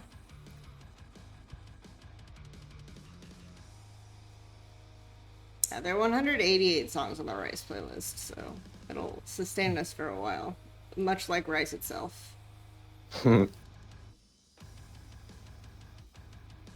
Okay, that's a good Baron already, right?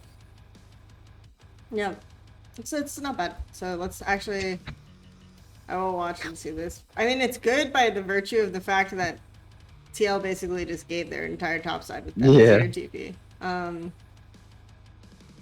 So they didn't really have to do anything to get all of this. I guess it still counts. Yeah. Nice Baron setup, guys. Good VOD review.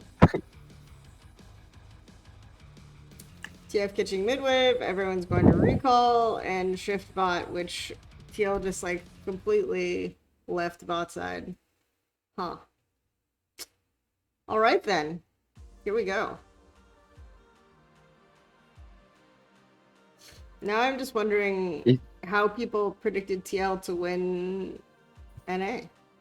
But we'll see. I guess they didn't when playoffs started. If Yeah, I remember correctly. Actually, I remember people thought TL looked really good after the first playoff series, right? Yeah. Yeah. But I guess everyone was predicting to like C9 3-1 or something like that. And you know, it's cute how production has to still hype this game, and they were highlighting like the A2 Azir. Yeah. Yeah, the Azir who is picking up the kills on the late TPs. Yeah. Hopium. Yeah. Yeah, they didn't even address the midwave. This is interesting too, because I would anticipate if you have like TF Camille, that basically what you'd be doing is you'd be dragging TL across the map. But instead what I'm getting is we're just killing someone and just, yeah. Smashing them with our wallets. Yeah, pretty much. Yeah, and Janitor wasn't in the fight, so I guess they were pulling him through the map. But what was Jensen doing? He was gonna walk. He was on midwave. Okay. So this is a good TF for then. For some reason, I thought he was like doing wolves or some shit.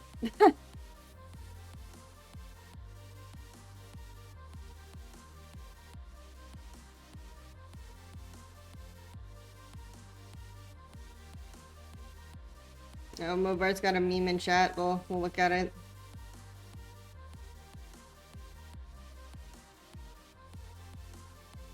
All right. Well, we figured out how they won the game.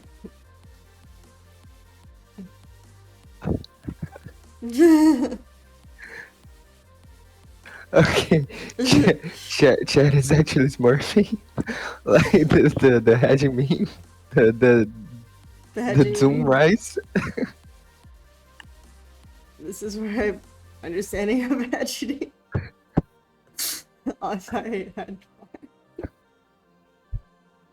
Oh my god. Okay.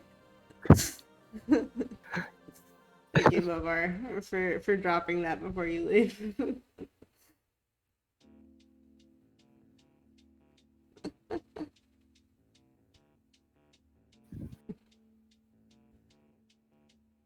Okay, now we're just hard shifting into topside. Jace is catching bot wave. We have gigantic timer.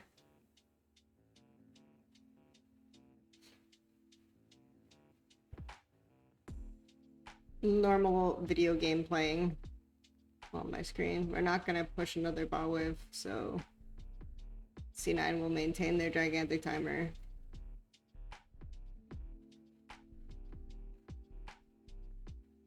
I mean, what are the odds that like G2 Burst would still be playing this game and not like fountain diving in the last play? Ah, yeah. It depends on team setup. Poor Perks. He got destroyed in the mid 1v1 too many times this game. He's lost a bit of his swagger. They can't really make play on the bot wave though.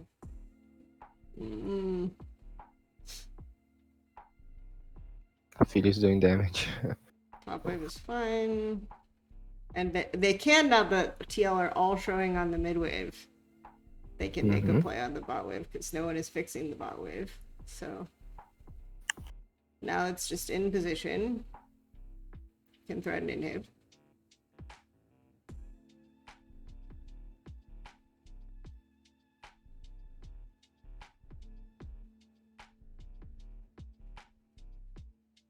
If Peter sees it, I didn't make it. And they went top. I'm actually gonna watch the seminar today and figure out what hedging is.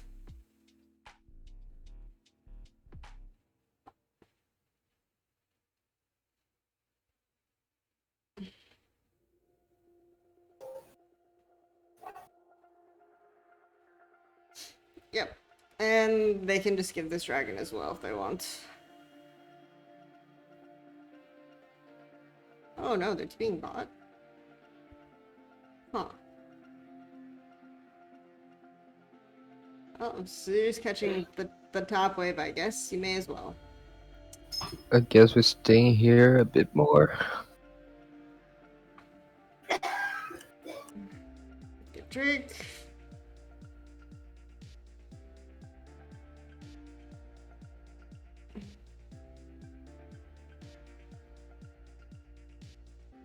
No TF was there?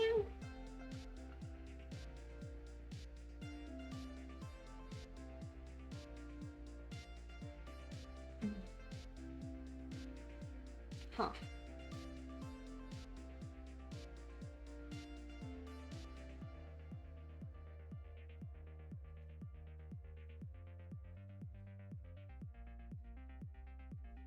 ARS says he also doesn't understand the hedging thing.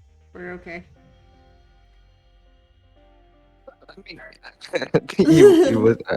I'm reading it right now. It's not supposed to be intuitive, I guess. It wasn't like the lecture wasn't all about it. It's just It was something just a that comment, right?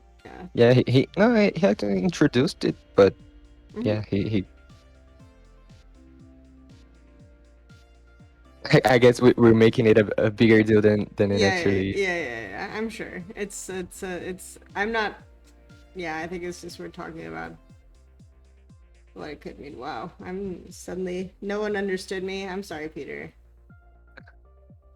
I will watch the video and I will see if I understand the terminology. I am unappreciated in my own time. Did you like the hedging meme, Peter, with Nivea? I'm a fan.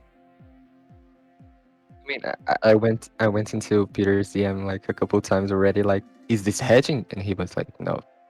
Oh, okay. So Sorry. I was there, and it's still, and I couldn't forget it yet. I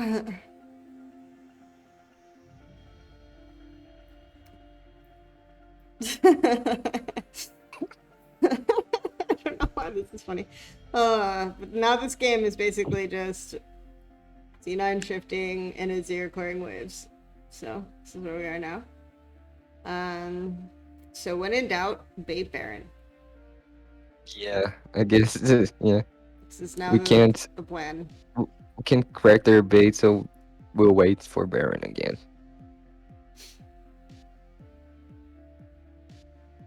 I mean, yeah, it's okay. Like they have an Azir with 8 kills, so if you want to be safe, yeah. But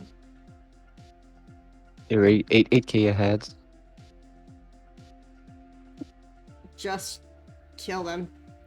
Just dive them. I mean, you're just waiting for someone to get out of position, right? When you're shoving these waves. So, like for example, when Azir showed on the top wave, I thought they would just play super aggro for bot, right? Because everyone was showing mid, and then Azir went on the top wave. And then once Azir shifts to catch that, like you have Perks chilling, because Perks was actually chilling there, which is why I was like, they know he was there, because maybe they could have engaged on him, but he was looking to shift back top if Azir went bot to catch the wave, right? So they are kind of looking for these angles.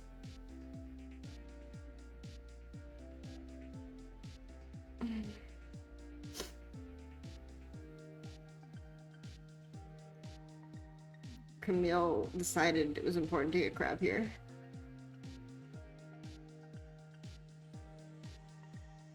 But now we are baiting the Baron. Camille will have TP soon. So he can actually TP into the base too, right? But since they're all out in the open finally, we'll just kill them. How do they get... So they pull TL here. There's no like poke over the wall or anything. And they just immediately turn. Because you have to immediately turn on them, but you should... So do you have good catch with gold card? And ulti? Oh, alright. Game is over now. So what did we learn? TL's response to dives is having Jensen TP. And TL really lacked trigger pull on their roster, I think. Yeah. Yeah. Yeah. During playoffs, at least like Corey really smurfed some matches. Like he's basically solo carried the Royal one against 100 Thieves, but yeah, I guess that's their only their trigger pull is always on bot lane. Like either CarJJ engaging or Tactical having like something like a Varys or something like, or at least like go in CarJJ do something. I'm pretty sure I this guess song is also on the Beans playlist. So. I guess what we could do is compare straight to the first game of playoffs. Like they let Perks to do whatever he wanted this game, and we can see how they stopped that. Yeah. So the first game of playoffs, did they lose first game of playoffs? I'm trying to remember. No, that was the they one won. that we Yeah, that was the one we just watched. So we could watch this one next. Let's see. I'm interested in the bands too, because we can almost interpret this as like an extension of the first game. Okay. Oh no. The YouTube gods are angry.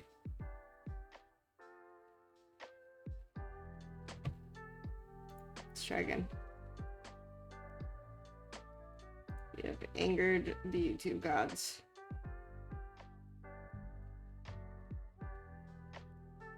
So while we're loading, I'll just get a cup of coffee. Okay. Yeah, sounds good.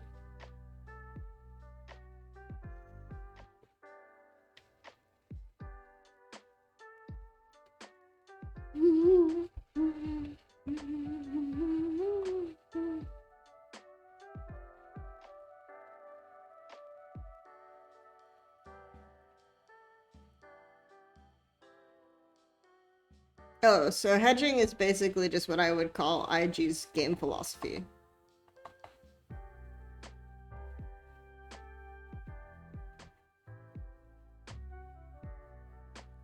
I just call that IG video gaming.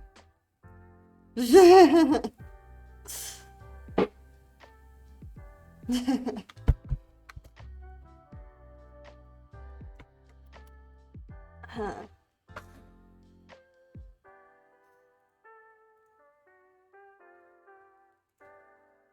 Alright, one day YouTube will love me. One day. Okay, here we go. So I'll get to the draft.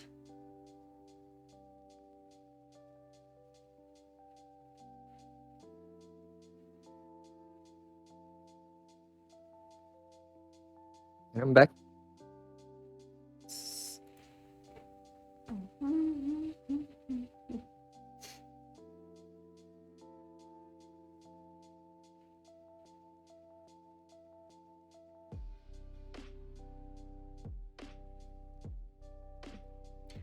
Yeah, I mean, I'm ready. when I was talking about it with Veteran, this was neither of us having watched the early part of the lecture where he defined it, and people asking what hedging was, and us not knowing, which I think we were pretty straightforward about. Yeah, Yeah. and like Varen just went, yeah, inventing terminology is bad, and the less is this and that. He went to a different side, like then Yeah. and then the hedging itself. So it was, yeah. Basically, again, none of us had seen the original lecture, so it's like the way that Peter just explained it in chat. It's way less complicated.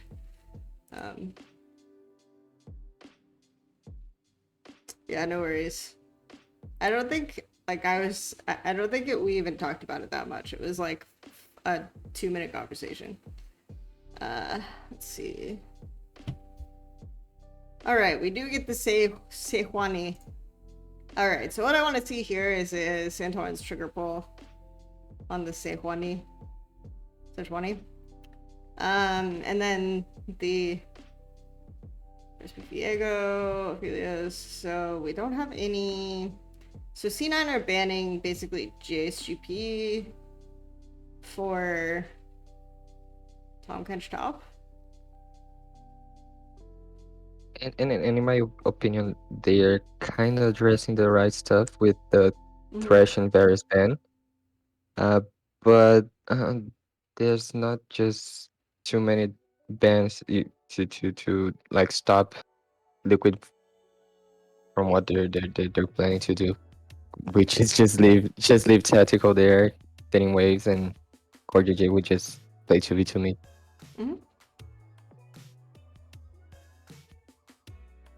And I mean, I think this caught them off guard because it was just the first game of playoffs.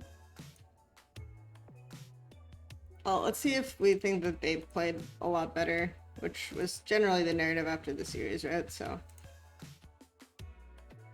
okay. Anticipating TL should play for like heavy skirmishing around topside, right? And then I would expect well, this can be like the same kind of situation, right? Where Jensen is using TP or trying to make a salvage or a defense play. Maybe Centauran is hovering their bot lane. And then instead of playing aggressively around top. So we'll look for, see if that adaptation exists. It's the biggest difference in draft is like Centurion has a champion that can initiate more right now, or easier at least.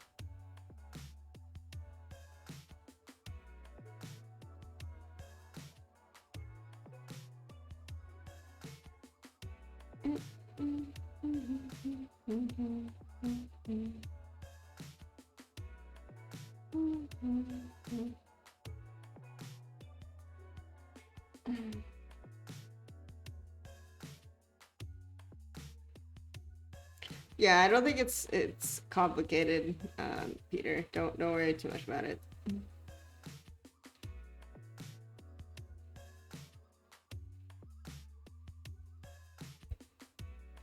Okay.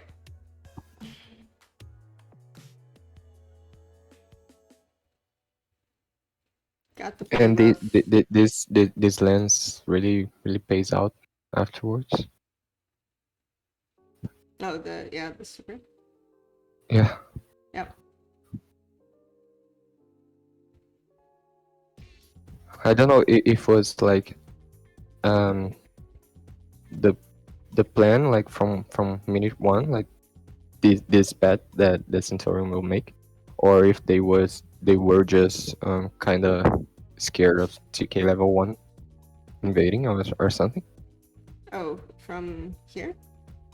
Yeah, I mean, I think they just probably scouted the ward placement and saw C9 do this. Yeah, Um,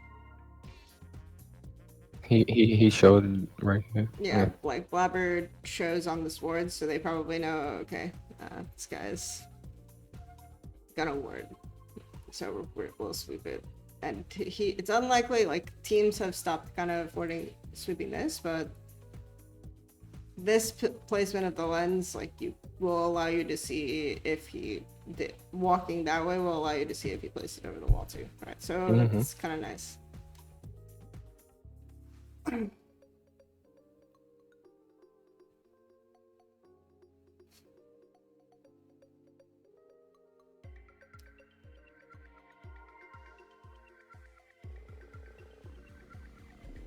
Okay.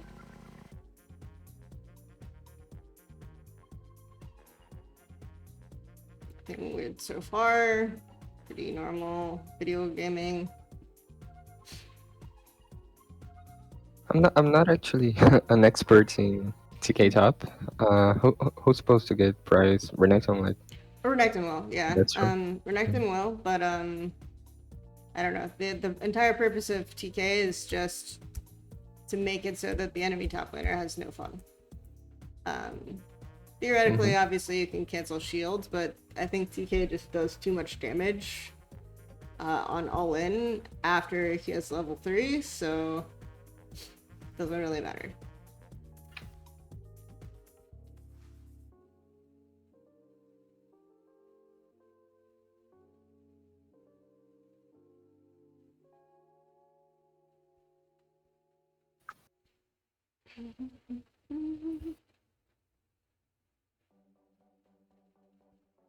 Nothing weird or too surprising yet.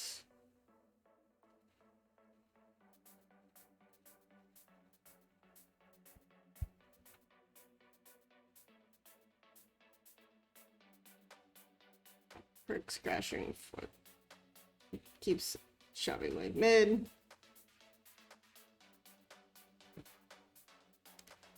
You can look for top dive on TK, but it's not the greatest. In general, all of C9's lanes are pretty safe, so game plan should be along the lines of, okay, it's Aphelios versus a lot of melee champs, so we need to be able to burst from using Ziggs.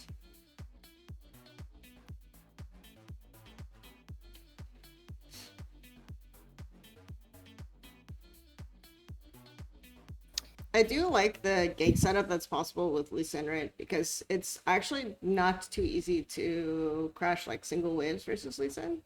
Because W he just clears Yeah. a lot. But couldn't Birds just let the wave push towards him? I mean, what's he getting if he gets prior this way or? Not much. Yeah, I think Lee wouldn't do much either if he gets prior. And I think the thing is that if Lee does have prio, it's hard to play as Oriana, right? Because he can all in you pretty much if you don't have a wave with you. But that's why you'd more want to like slow push this anyway. Because I think he's pushing too many single waves into tower versus Lee. Lee is just like Wing the wave. So then Lee's ability to all in and look for trade is actually pretty good in that scenario. And that's one of the reasons they got Sejuani right here. Just a easy initiation, so free game, I guess. Yeah, it's just the only lane that you can really make a play on, right? Like the sidelines, you're not going to make a play on. So logically, as C9, you should think, okay, we should get line rush wards or something along those lines. But this is right before 4-minute mark when ward's coming up, right? And then he comes from top side, so even though he's leaning down, like they both burn flashes, it's not too bad with that in mind, right? Because you got 2 flashes, Lee Sin flash, Sejuani flash. Wave could be pushing back to you, so you don't really even lose that much for this, right? So it's not the worst situation for you as Perks to die here. Do you think so? Like, I mean, of course, I know what happened, but Leona can just camp, and Ziggs won't mind too much. And since you have no flash, it's gonna be a pain in your ass. It's annoying, but you should get Braum Timer first in this matchup. Ophelia Ziggs until Ziggs has Lost Chapter. So Leona camping here is good. There isn't really dive threat. I mean, there is dive threat on Ziggs if they know Leona's not there, right? So from that perspective, right? Like if you, again, we're seeing the replay, so I can't see how this is set up. But it looks like Ophelia's Braum back here, and Leona just looks for mid timer and line brush to repeat the game. But Braum should have time to get back to lane. It's basically the same timer as Perks, right? Does that make sense? And then he's going to lose less for it as well. So as TL, as a C9 coming out of base here, your thought process is we have 2 options. If we for sure know that Leona is going to be bot, we can try to, we'll probably assume that Leona is either bot or hovering mid, right? If she's bot, we can't set up a dive. If she's mid, we can match and we can prevent like a regank on our Oriana with no flash. So that's where you would normally go as Braum out of base, is you would just go straight mid. But I don't think he base actually. Yeah, he didn't base. We didn't see that because of the replay. But that's what you would think about if you were basing, right? They got the wave in, so he would just come out of base with Perks. Alright, and he actually was there. They read the play.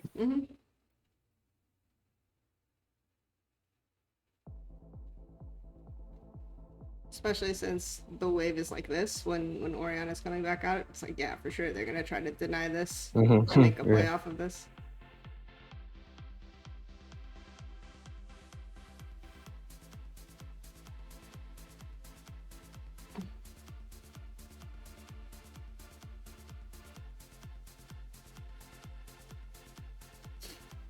And they do deny like a lot of last hits, right? Even some XP. So, but they get the trade off is that Santorin dies. And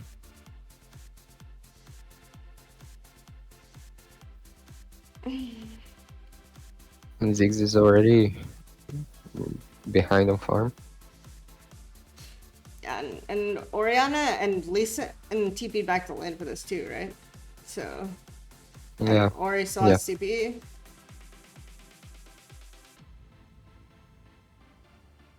So overall, I think this like is a net positive situation for C9, right? We're just gonna camp mid, guys. Bot is a 1v1 lane. Mid is a 3v3 lane. What? How is this allowed? This is what I'm talking about when you're pushing like single wave stacks. It's easy for Lee Sin to just engage on you. But I can't believe he just, wow, this is crazy. This kill hitbox was kinda lucky. Yeah. But Jensen played that like really well. Jensen played it well. I can't believe he just died. Everyone was there, and then he gets 1v1 killed.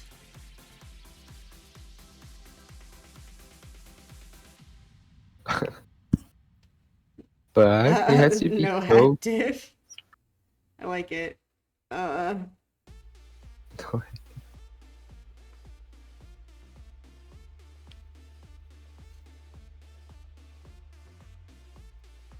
Jensen could beat Cryan. Yeah, true. But that's not really a standard that we hold of mid lane excellence.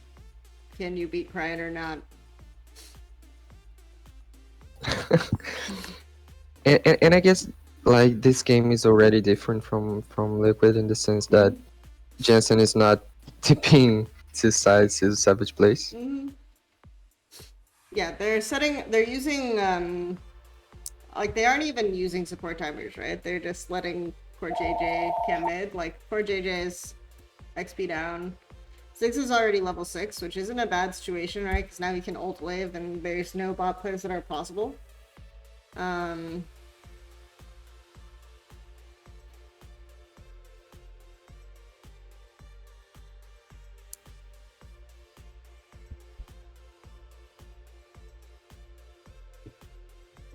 I mean, sometimes I'll just mute because of telephone or dog, but I'll still hear you, okay? That's fine, yeah.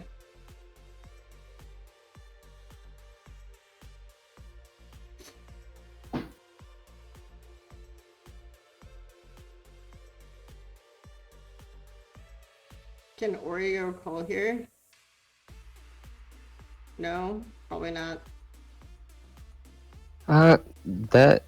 Wait, let's just see what happens.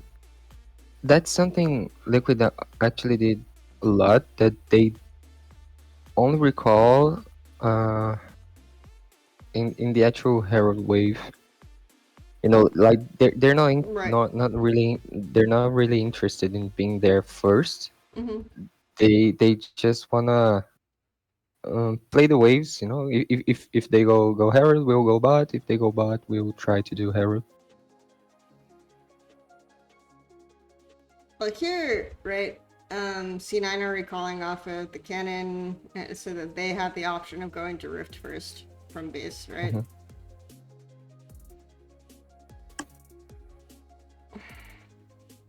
Alfari greets his recall for extra plate.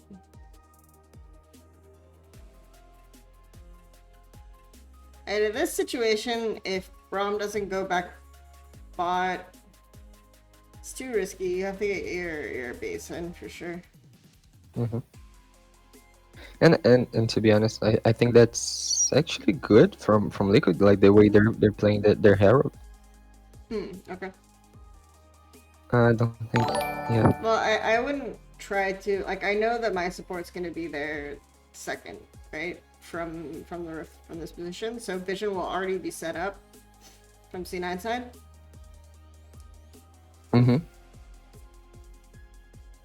So but yeah, I guess like there's not much TL should be able to do right now. Yeah. But yeah, Fudge just grifts it right now. Well, Fudge has to. I mean, Fudge is fucked. It's I mean pushing out like this. That's actually, I guess that's actually was. Sorry. Oh, go ahead. Yeah. Yeah, sorry. I guess that's actually what hedging was supposed to be. Like, if Fudge had like a Renekton or a champion like that, he would just play to shove the wave, and then C9 would just be diving bot. instead of like recalling and do camps. I mean, hedging is more like if you're getting a collapse play like this, right? You're playing like risky such that you're pushing out like 2 side waves so that if they gank him, like you can get a trade play bot. Yeah, Right? yeah, exactly. Mhm.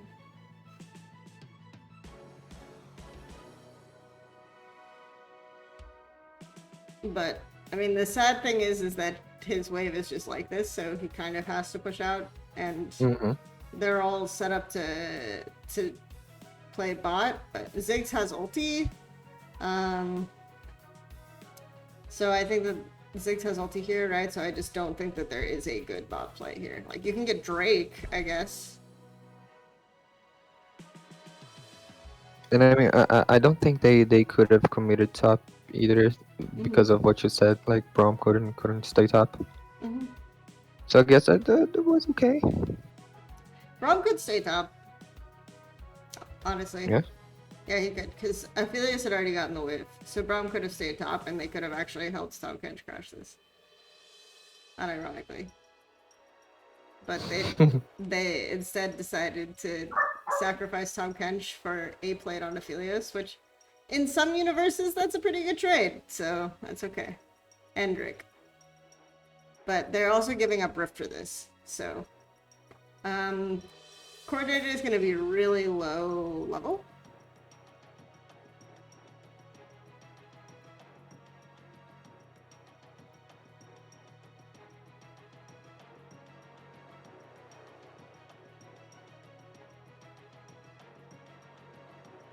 Like, this is part of why Ziggs is just frustrating to play against, because it's hard to set up trade plays on him. He just gets the wave for free. TP salvage play. Yeah, it's a TP salvage play, but it's not like TL are in a position to do more here, right? You're not going to overextend the play by dropping Herald top with 3 plates And up and, yeah. Diving like It actually this. turns out really good because Ziggs gets TP, so Yep. they can just swap. Yeah. And you can see C9 gets kind of confused right here, or they just insta swap too. Mhm.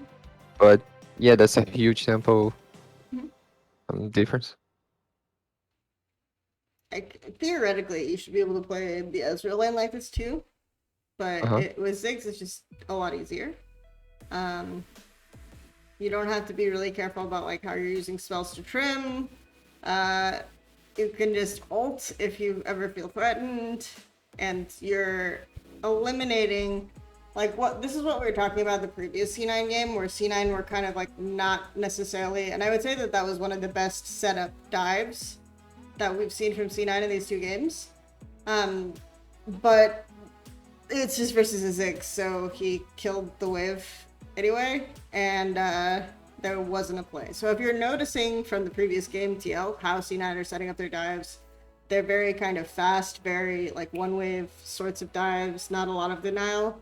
Then Ziggs becomes super high prio pick for you because you're eliminating these bot plays that C9 are trying to execute and just making it impossible for C9 to play the way that they've been playing. I don't remember. I'll check it out like really quick if they picked Braum after or before 6. Yeah, they picked Braum before they showed 6. So this bot lane can really punish or force Ziggs TP, right? Yeah. So I mean, not really. It's. I mean, you can because you have a Viego, so Braum can tag and then you can dive. But with Leona, it's hard to dive. So Leona Ziggs should not really be diveable. So this TP sample play should actually always happen for Liquid. Mm-hmm.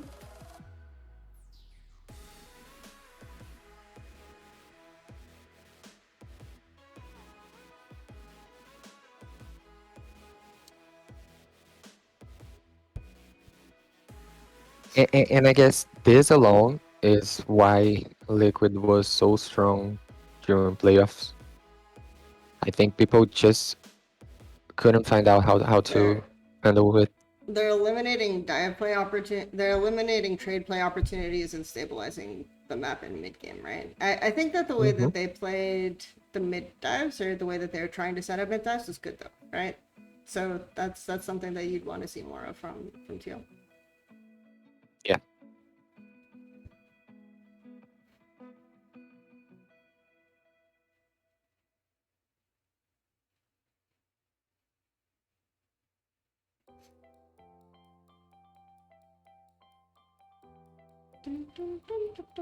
I may have to make a copy after this game. Feeling it.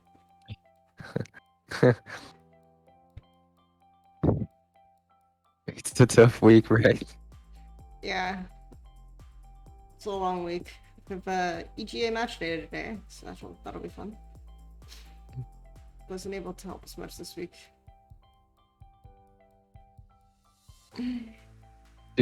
Okay, there's a play going.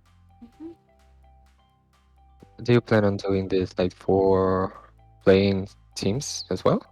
So I'm just gonna have like a planned day that I'm gonna prep for, and then we'll do like I'll do some VOD review of the teams that I like and kind of power rank them. That's what the first day of next week is. So,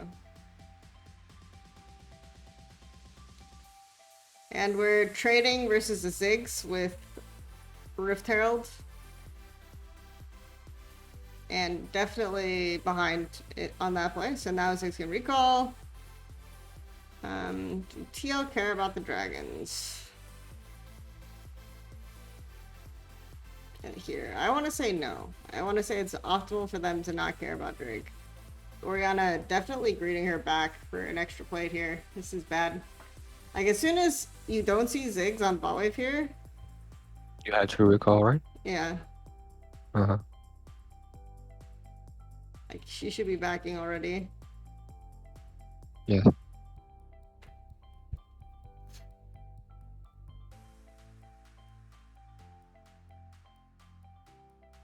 She really wanted to play it, okay?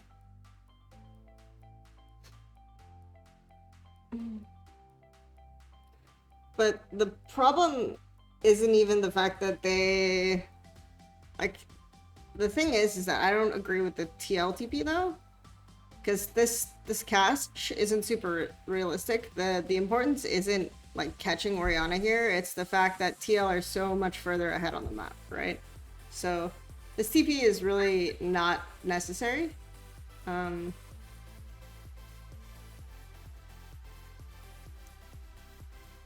They just walk back onto the map naturally, they get the wave.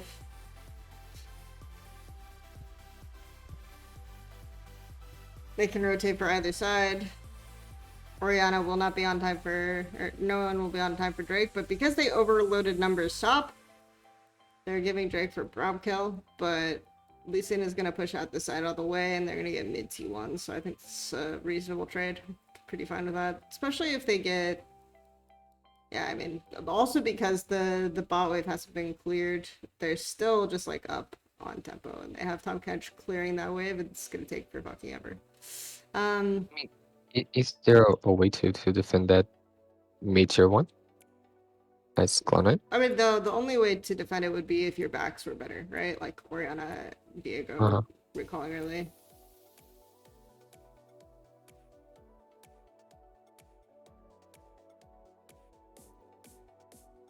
And then they occasionally win 4v5. And now we're just fighting mid. This is what we watch NA for, okay? No real reason to hard force. Yeah.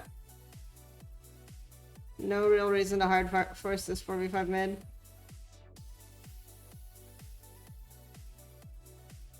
Tactical gets caught on flank. Ziggs is broken champ. Do they have vision on Viego before? No. I think so. Oh, they know he hit the pink. So they know he's in this bush. Because I'd say it's like a good play from Tactical. Yeah, but they know. Yep, they know.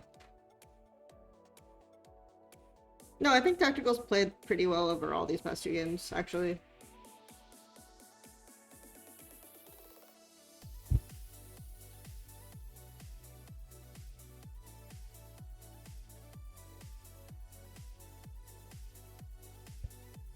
Did Santorin forget he could eat perks there? I mean,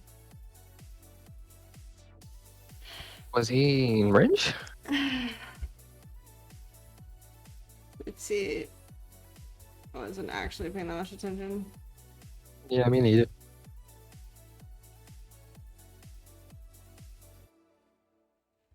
Yeah, I guess maybe he can't.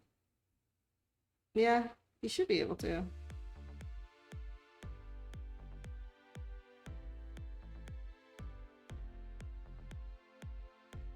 Nice Sonya's though.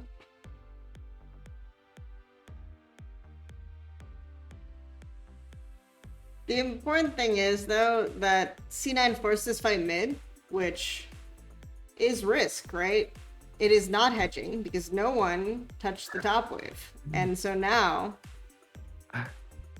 there's no trade play available when the fight goes wrong. They're just fucked. Hedging. What a lack of hedging.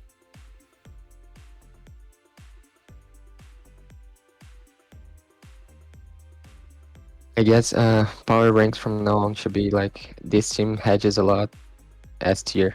Yeah. The hedge power ranking. I like it.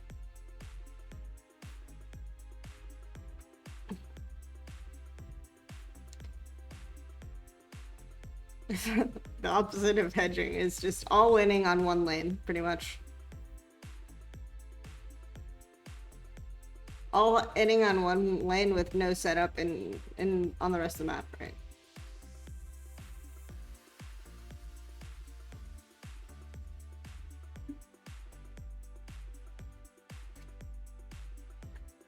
I guess that's Brazil in one sentence. That's Brazil? Okay.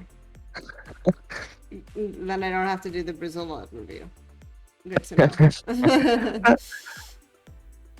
I'm sure they're interesting. Like I said, I'm gonna do a lot of off-screen VOD review for that. I'm just gonna like power rank some of the playing teams and then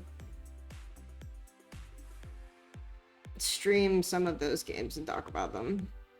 Yes, just like a quick comment on that is that Red Canids is an interesting team list. They will try interesting plays or and something like that. Some hard fights they'll opt into, but they'll not just roll over and die like some Brazilian teams did in the past.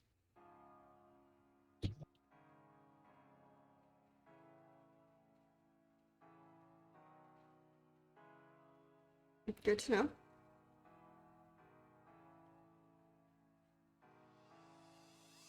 Then this isn't bad, right? Like this generally this big game.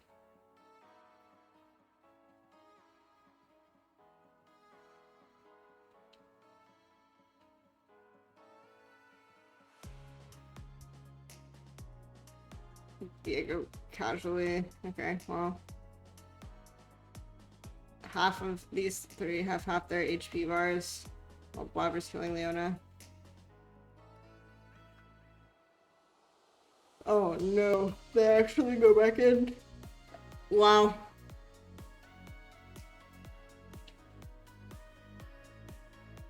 Nah.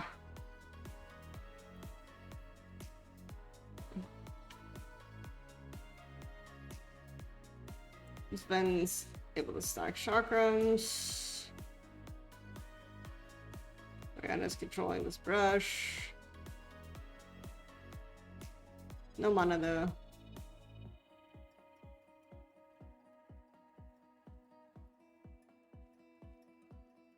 Okay, Duncan has to catch this top wave. Dragon's gonna be at 50 seconds. I don't think he has time to pressure. So TL should just get this Drake if they want it.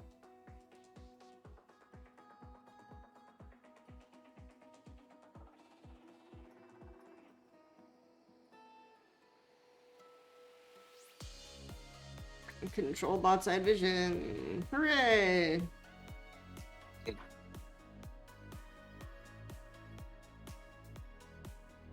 I mean, when the game is like controlled and by the books, TL actually does a good job like snowballing actually. This is the definition of TPing for the wave.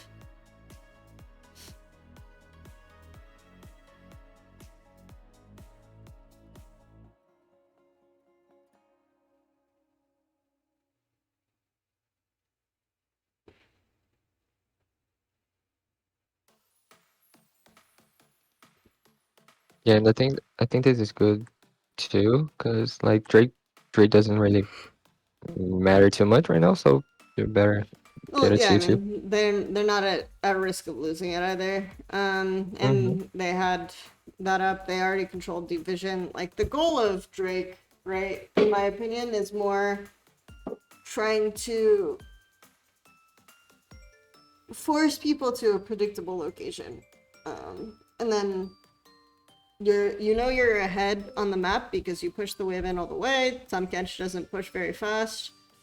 Even if Ori TP's there, you're on the mid wave first, you're on bot wave first, so you just drop Rift and then you get Dragon casually, so it's really... And I mean, I don't actually, I don't know if they go for this play if they don't have Herald, and they really didn't need Herald to take that tier 2, since they had Ziggs. Yeah. Yeah, I don't know either, but it's an alright use of Herald, just guaranteeing the T2 tier gold.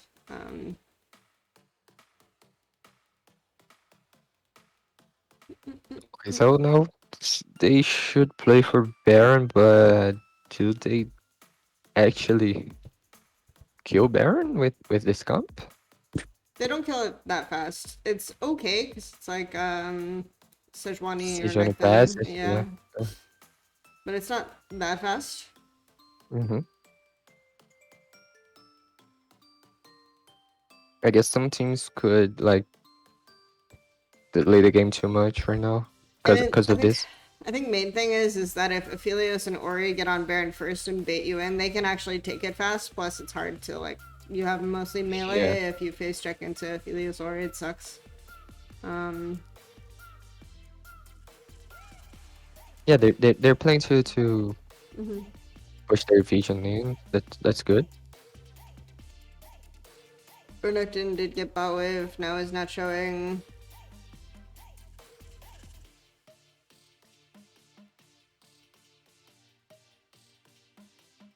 He can be mid. Probably now, because he spent time doing Krugs. And there's no threat of the important thing is because they got the bot wave, right? There's no threat of C9 making a trade play here, so C9 actually do like feel somewhat pressured to face check this, even if the TL Baron's slow, right? Sejuani cannot take forever at this point though. And actually, it's the 9 who's losing minions bot, so yeah, it's an okay play. It's okay, yeah.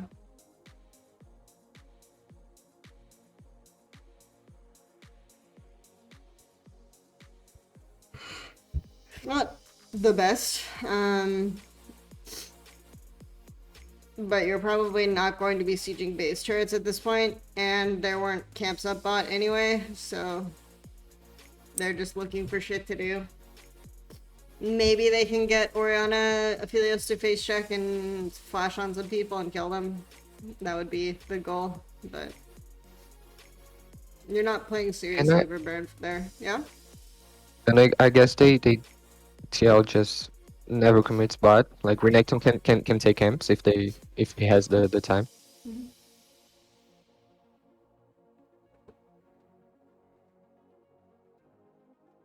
I think committing bot would be...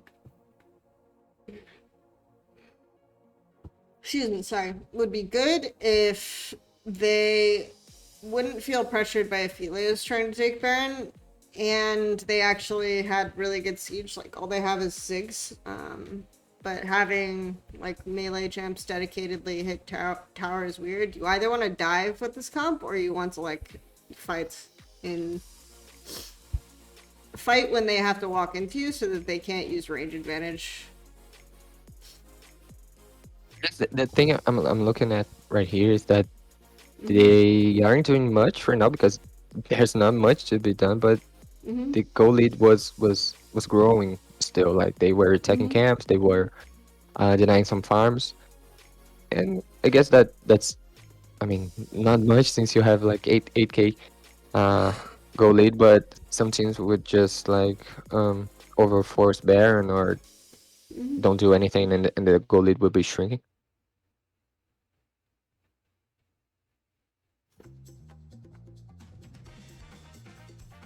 And this is the situation that C9 want, or TL want, right? It's like you walk into the jungle and suddenly you have you can't like space the Renekton Sejuani, they just kill you, so. Alright. Since CL is always forcing like top vision, you can actually know where they're contesting. If they're on Baron, they are on your blue. Yeah, it's really tough. That's why I think that TL is playing really well.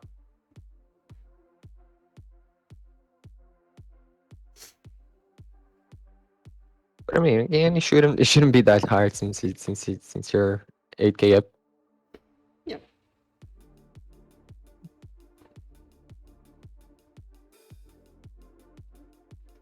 Now they have Baron, so time to shift into bot side.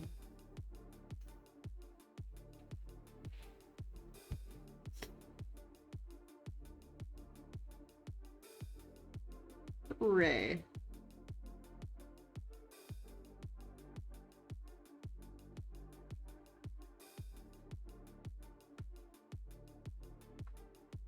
I think probably the best response play for C9 would be to contest into bot and try to catch Renekton when he was getting the bot wave, because they know most of TL's there, and I don't think TL have like realistically strong Baron threat at 22 minutes, so.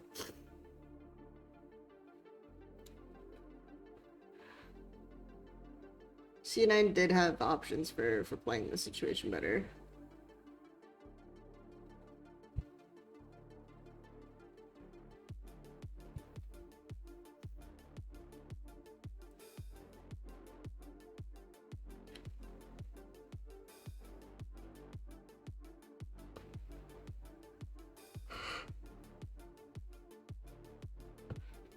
And another tough thing for C9 is that they don't really have a reliable engage, so TL can just play for 3 waves, and there's not much Yeah. C9 can do to punish it.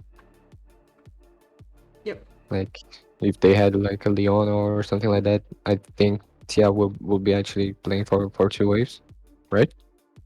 Yeah, that and they basically TL would play for 2 waves, and C9 have more options for clearing as well. If they have an engaged threat, their engaged threat is basically Tom Kench W. And Brommel. Or like a miracle of failure too. You can always tell what guns he has as to whether or not he'd be able to actually Yeah. engage. So.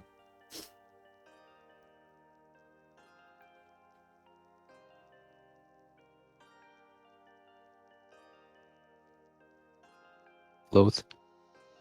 Yep. Can't even kill blue eggs.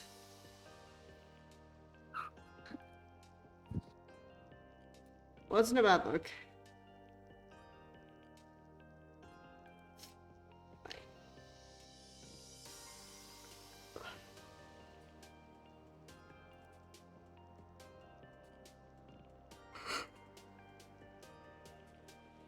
Oh, okay. See, without the Ziggs, fight's a lot easier, right? For C9. So if he could have gotten the Ziggs, they definitely stall out the game a little bit longer. Yeah. Of course. And they might get like a good fight as well, like 4v4. Yeah, I don't think TL would play for the end if Zig was Yeah, there. they wouldn't, but I'm saying like if they did kill Ziggs, you can actually win 4v4 reds in general, so it's not bad. Even despite being as behind as they are. All right. We'll probably end up doing 2 more, so what do we want to watch? Yes, the obvious thing will be looking at one both series against 100 Thieves. Yeah. So I I kind of think want we to can skip see. TSM. Yeah. We'll just skip TSM. I think I want to see. Let's see which game would I want to look based on drafts. I mean, I can kind of summarize this first game of against 100 Thieves. It's like 15 or so minutes of they doing basically nothing, and then Core JJ engaging on 4, including failures and winning the fight. So this one, I think, would be the one that 100 Thieves would have a lot of difficulty with, which is like the GP Zig set. So actually, I kind of want to watch that one. Yep. But it's also Vayne into Ziggs, so I don't know how much you care. Whereas this one, I think that this one, looking at this draft, it makes more sense that 100 Thieves could win this one based on the fact that, okay, bot and top are more vulnerable than in this situation. So I actually want to see how 100 Thieves won this one. And I remember watching it because I remember I just like man moding on Vayne, but you know. You're gonna need that coffee for this game, like Horn, Vayne, Ziggs, GP, yeah. Yeah, it's a North American video game. That's for sure. I think I will. Did I miss the part where he said NA is doomed? Actually, this might be one of the more positive VOD reviews I've done so far of the 3 days. This might be the most positive one, where I've been the nicest. I guess like It's my NA bias. I'm trying to be nice too. Like Veteran was actually being really harsh on Rogue. Like he hated Rogue basically. And I kind of liked thinking about LCS. I kind of liked how TL played. So I actually think based on the last game, TL have better planning and coordination than Rogue, right? So if I wanted to talk about a TL versus Rogue matchup, the next step I would do is I would watch like their pro views, right? To see how well TL are laning, to see if Rogue could win just by like individual outplays like that. yeah, and I think it would be like a really interesting matchup because basically what we're seeing is that Liquid only plays you to control early game, and Rogue is kind of the opposite. Yeah, you know? but Rogue doesn't really coordinate like aggressive early game plays. They just kind of try to outplay you individually. Yeah. Like solo queue. So so if you're drafting like GP, that's why I think the GP Ziggs combo is interesting, because you're basically drafting complete stabilization, right? From laning phase. But you also don't have any actual agency from draft, so your jungle can get invaded in 1v1, which is basically what Rogue were doing. Yeah, so it's still not liking me, but I will try to... Yeah, I'll just try to make copy during this time. One sec. Galaxy versus YouTube part 6,971. I don't know why it hates me so much.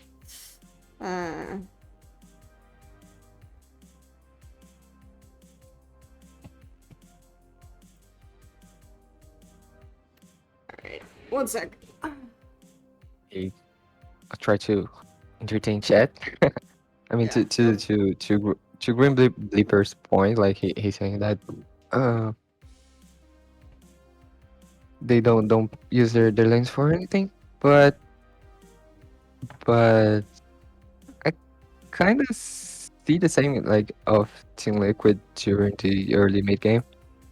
They play for team fights only, and that's their win condition, but they don't actually transfer pressure like, okay, I have a really huge Jace, so we're gonna smash side lanes, and it's not like they were just playing against TF and they couldn't play side lanes. Uh, but I don't think there's this coordination between their laners. Like, each one plays for themselves, and in the end, they're good individually. They play well around vision and they fight well together. And I guess like that's different from what you're saying for Rogue. Like they actually have a plan for mid lane game, but it's not like their laners are just helping each other all the time and really fluid or something like that.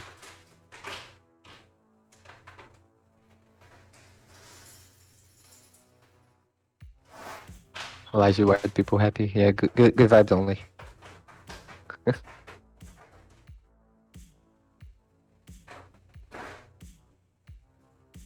I mean, I'm used to watch CBLOL, so I try to find the good stuff that I can learn from major regions, even though I can see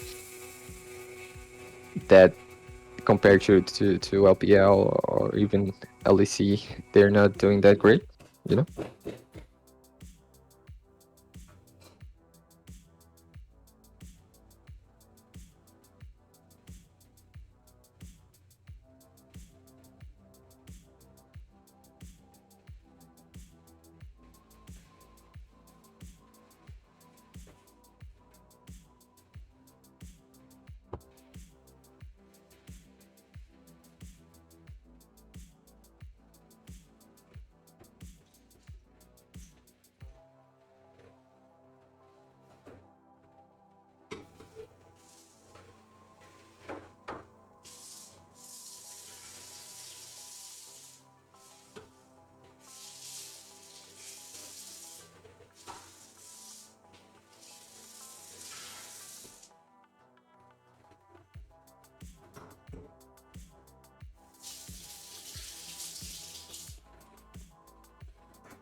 Okay.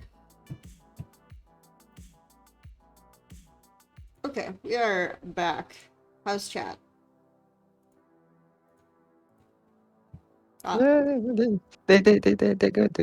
they're good. They're good. Talking about Rogue. Rogue greater than TL. TL macro is better, but their micro is way worse. I mean, it's not even that simple, right? Yeah. I was trying to make a point about that. Mhm. That yeah, I don't think it's that clear. I Yeah, don't think like CL just play well, and that's it. I don't think that's it.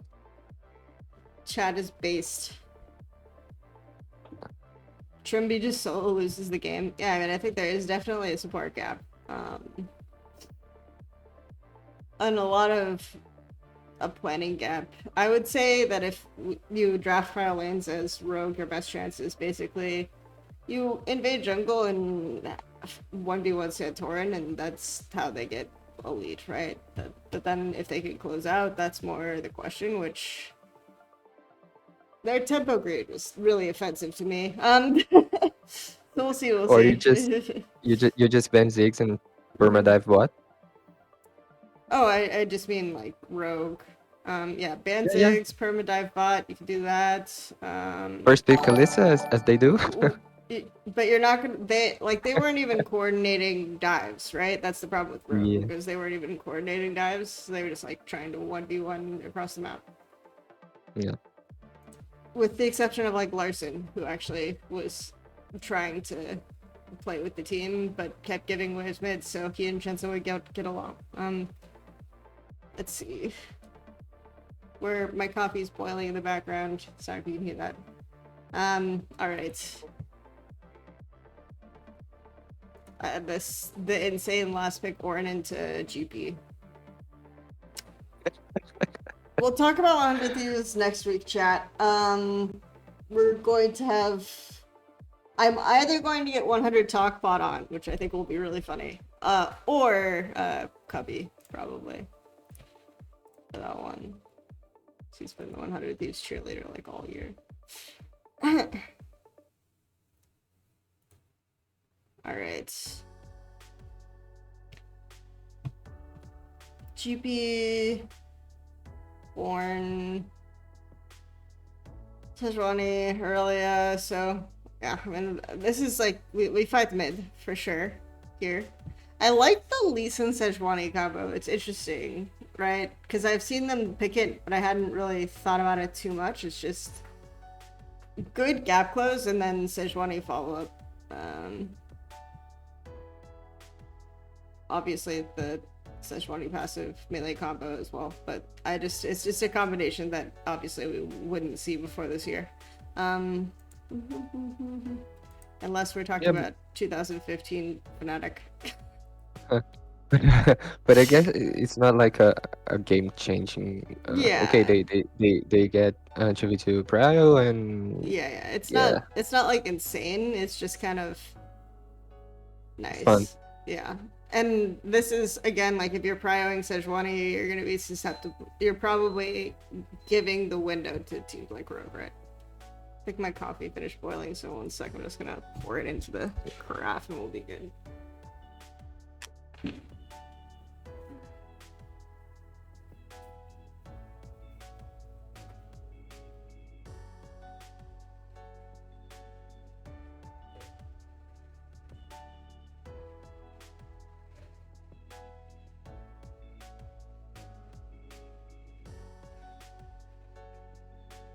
Oh, the drafts.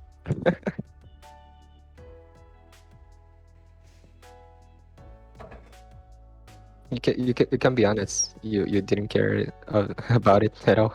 You just didn't forget.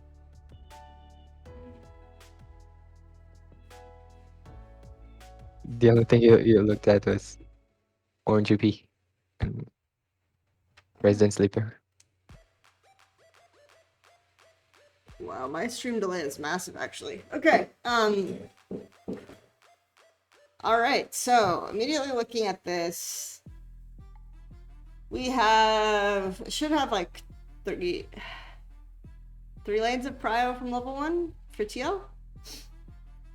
Curious, they most probably are just going to use this to do a full rotation clear. I can imagine them setting up a skirmish after they crash bot wave around mid. Right? That would be what I would anticipate. Because you don't want Lee Sin like solo under tower versus Aurelia after crash. To be honest here, I look at the 1 hour long video and I'm scared.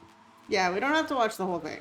I don't remember how long was this game. It's a pretty long game that I recall. It just ends up being FBI smurfing it. So it's about, it looks like it's about 40 minutes. It's not too bad. Yeah, could be worse. Is GP considered a scaling pick? Yes, GP is considered a scaling pick, but it's also like from my opinion, it gives you a lot of pressure in the early game as well, especially on this patch before the GP changes.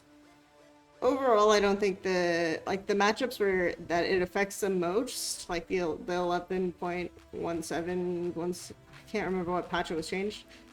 The matchups it affects the most are like GP versus ranged matchups. Yeah, in the series against TSM, like they were diving chase level 3. Which shouldn't happen, but yeah. It's in the Jays matchup, but it is what it is.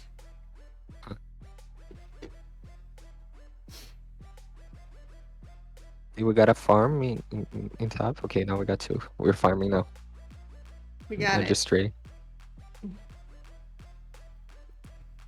the based Sejuani will 3 camp gank top lane, you know, dive top lane. That's the based Sejuani play.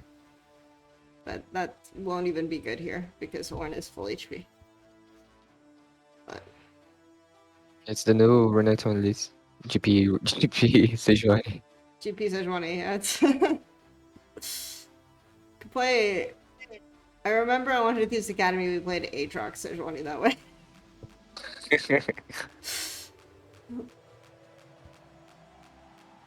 You did it before it was cool. Oh, just Aatrox Sejuani combo as like dive on level 3. I think that it should not work that way, but it did. So Yeah. Why not?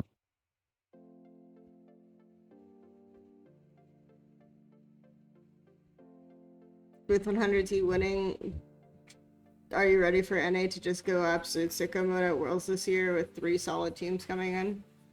Well, we'll see. This was sad from Mabatagi actually. Like Centurion was spotted all the way up. Mm-hmm.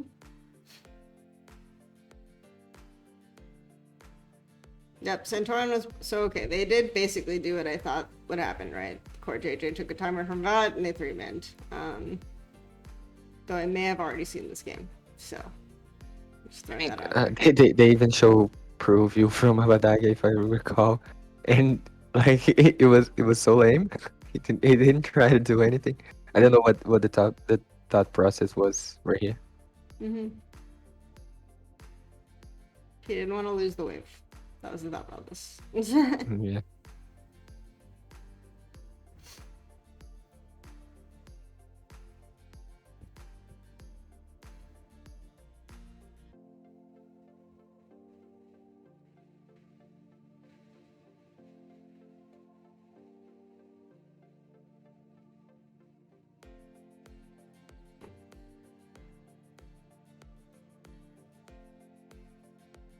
Yeah, there is. Oh my god. How rude. I guess they got the wrong point of view. Probably. Or they just wanted to shame Avadage. I don't know. Say, look, he could have seen this like dive they did. happening. You know? My Like guess... they did with that rookie top laner. I forgot exactly who what was like against Impact, right? Mm-hmm. Oh, Faith God. Yeah. I think they're just trying to show that actually Abadage had advanced notice that this would happen. I think that that's what they're trying to show, but I don't know.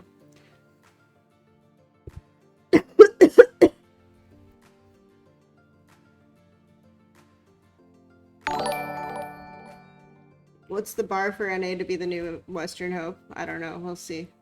Get out of groups. Low stakes at this point.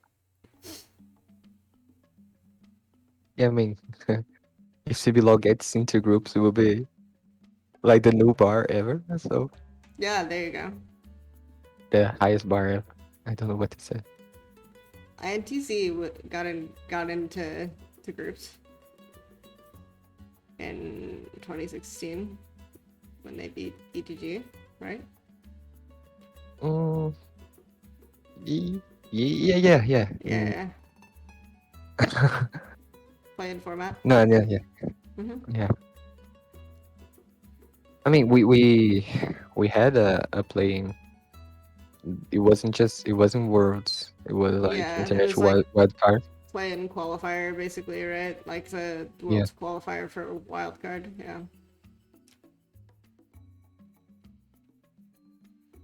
Good times when we smashed Turkey, like frequently. There you go. I love how they keep trying to make that a real rivalry. No offense to you. Turkey versus Brazil.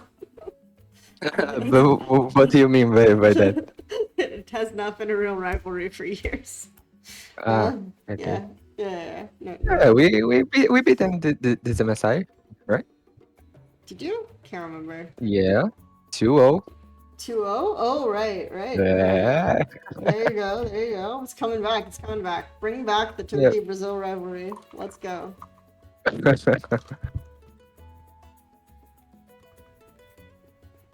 But you think kind of red candidates is good? Sorry, I'm pausing the stream while I'm pouring my coffee. All right, we're good. Yeah. I don't know actually. Like for real. Okay. We were like I think it's common like for Brazil to plan to send a team and then we send another. But it was actually like INTZ had a really kind of good staff and they knew how to win in Brazil, but when they got out, like not 2016 INTZ, that was actually the best thing we've ever had. But afterwards, INTZ would keep going to MSI and Worlds, and they were just not a good team anymore. They just knew how to win right here. And I don't think that's the case for Red Canids, and like they were kind of underdogs, but they are in a good learning curve, I guess. And they seem like they're going with a really good mentality mindset. I don't know if mentality really exists.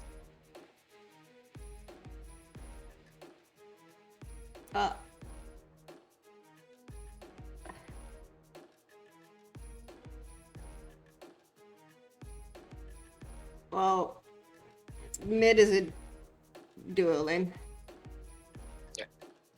It's mid support versus. We have forgotten the reasons why I give mid XP early, I guess. Support's just chilling. I mean, they have to stack the ward item. And theoretically, Core JJ could, like, either of these supports could go bot, get a timer, right, for top, and then just make a more efficient play on this window. Like, Alfara gets this wave in, Core JJ goes back bot. Like, I think the biggest thing is if Huhi goes bot right now, right? Like, if Huhi goes bot right now, or earlier, like a minute ago, and they get bot wave in.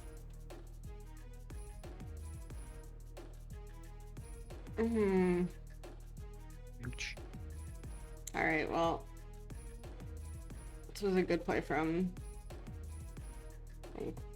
closer. Bam. I guess 100 Thieves just win the video game.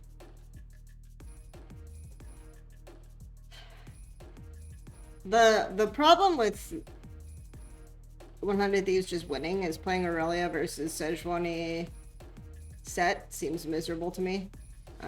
In fights later. Like Aurelia Diana versus those champs is not gonna have a fun time. But then you also have Aurelia Vayne versus those champs as well, so it's all good. Could they play like 1-4? Is there a way? It's kind of hard. I think they want to just play for fights and skirmishes, or because you don't really.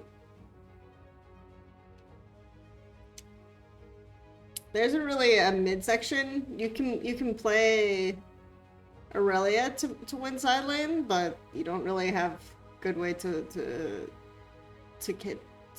catch mid wave, and so you're constantly playing like fast plays around the Aurelia lane, right? Oh, we dive bot. Hooray! We dive bot with Jensen in the lane and no Ziggs. Where's Ziggs?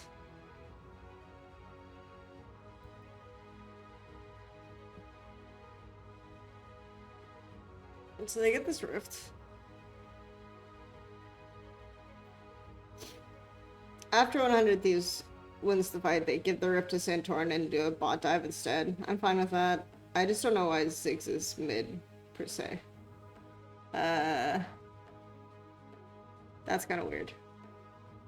Because there's no reason for Ziggs to rotate here, especially 100 Thieves just giving this Baron rift. I'm really upset about this replay. I'm so upset about this replay. Yeah.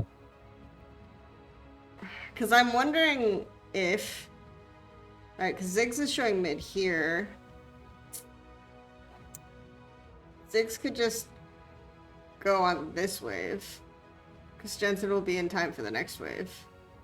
And rotate bot. And then there's no bot dive play. But if there's no bot dive play with Ziggs, then 100 Thieves probably get ripped, right? That's what I'm thinking. Me too.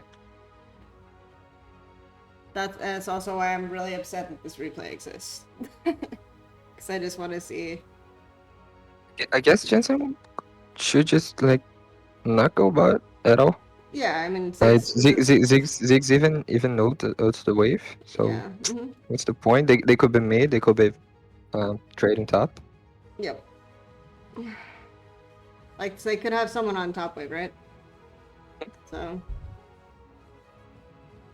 Yeah. You can even. I was thinking before like forcing the turret, but you can even recall GP and send Lee there and just play safe, play slow.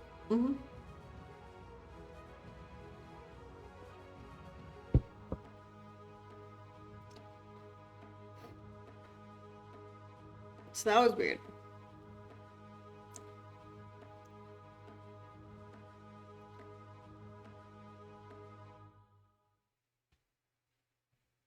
Take a look at that earlier build.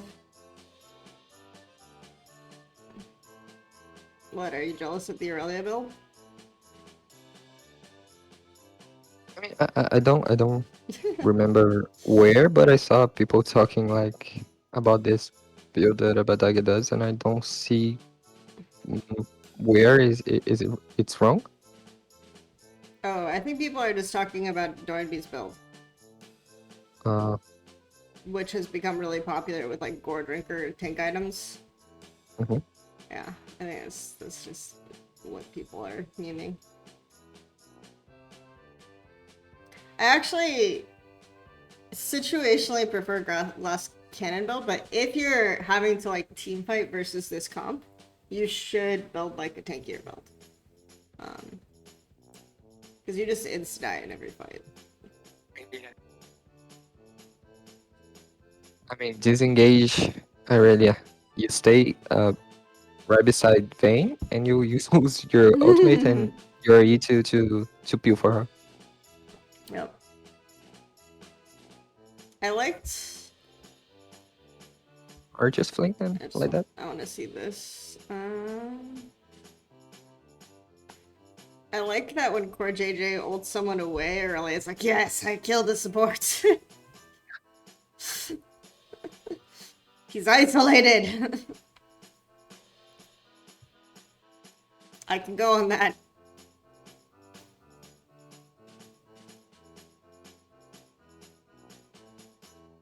My only question is, why would TL like commit to this? To the Dragonfire? Yeah. I mean, of course we have a replay, so we'll see. I think it's not bad because they can zone Vayne out of the fight with the wave. So Vayne is catching the wave, and while they're engaging this, does Santorin have ult? He didn't have ult, right? Yeah. No. I think if Neither Santorin does has ult, Jensen. it's really good, but because you would just instantly trigger pull as Ziggs gets the wave in. And this like, I don't think Ziggs zones Vayne even like. Well, Vayne can give the wave, right? Which is what he does. But if you're like, so watching the timing of this, right? So if you're ulting, like let's say he had ult, right? Like if you're ulting right when Ziggs gets this wave in, then someone's gonna die, most likely. Before Like Vayne can rotate. even before Leona can proc aftershock. Like Vayne you can just rotate, you can just Sedge ult, Ziggs ult, and yeah, that I see.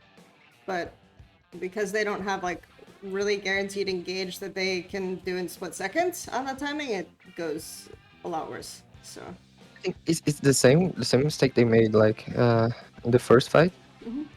They don't have a good target selection or a way to burst a good target. oh, Merky wants to know if you're a second pick Vayne enjoyer.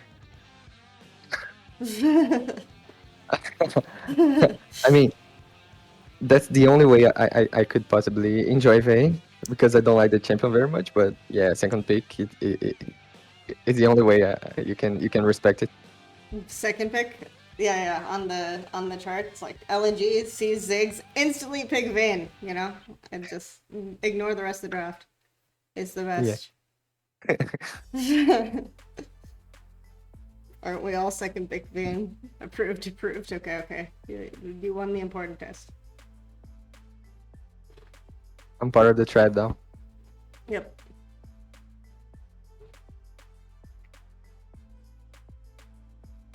Genji here, second pick Vayne believer. You've won them over.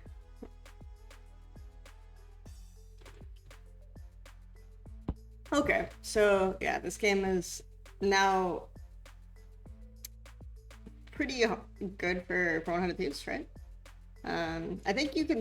There's still a winning angle from TL because you can stall out a lot with like GP and Ziggs.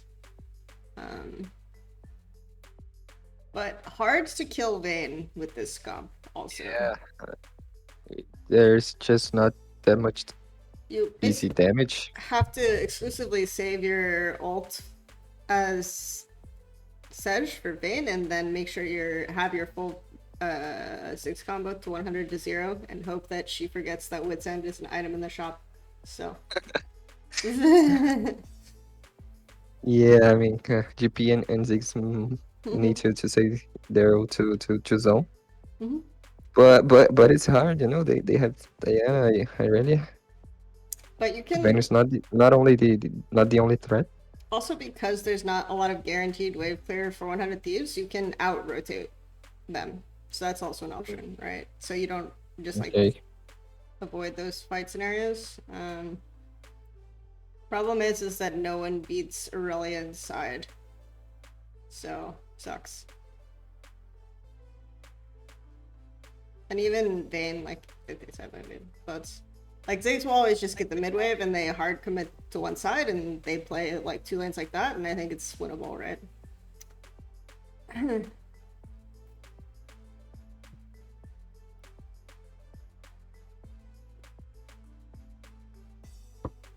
Chronicler will show us the way tomorrow, I believe.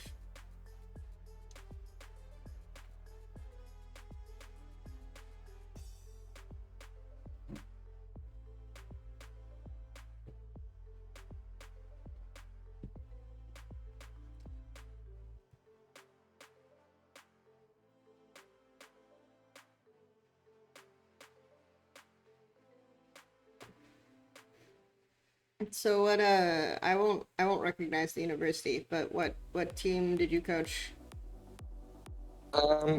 It was like Minerva, the name, but it was from Federal University of Rio, or Rio, as you say it. Okay. Yeah. Oh, that's not how you're supposed to say it? How do you say it? Pronounce Rio? Rio, Ah, like hill. Yeah. interesting. I actually had no idea. It's Hugh? Yeah. Yeah, huh. I mean, I'm sure it sounds awful when I say it, but that's interesting. No, it was okay. It's not a hard word to say. Like I guess São Paulo is the worst thing you can possibly imagine as a word or two words. São Paulo and Guilhoto. Guilhoto? Yeah. Oh, you can actually say it, but like I've seen him being so mad so many times because people can His name say has it. just been mispronounced, yeah. Yeah, like every time and he says it like the right way and people still can't repeat it. Guilhoto.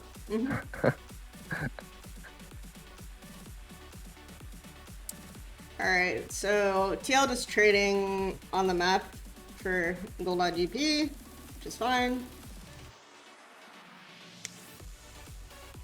I would also say GP is like decent into Vayne as well. If you can get set up and set up barrels, then it's hard for her to like enter the fights, especially and ulti. So there are some options for playing against Vayne in this game.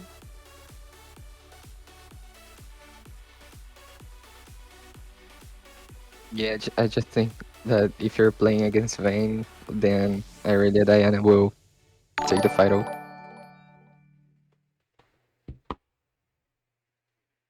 Yeah, but I think like your tools for dealing with Aurelia and Diana are not necessarily the same as the tools for dealing with Vayne. Like, yes, you have to use your ulti on Vayne from Sesh, but everything else, like just being in the fight, is really annoying for Aurelia to play.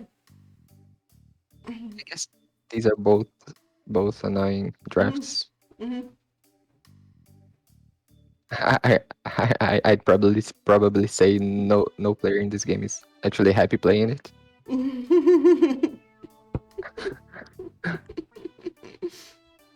The true LCS game 2 draft. No one is happy.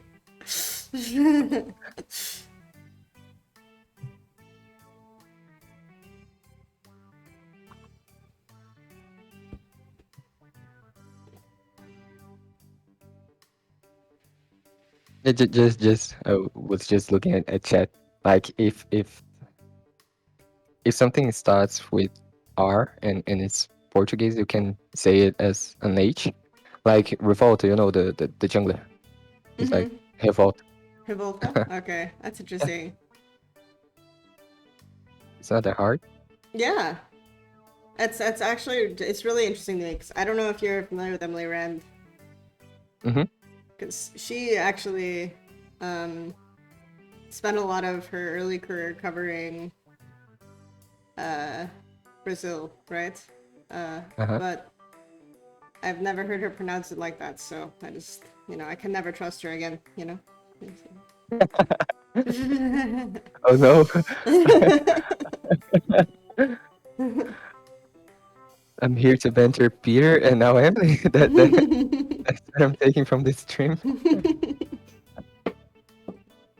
It's okay. Alright, let's see how 4JJ walks into this bush.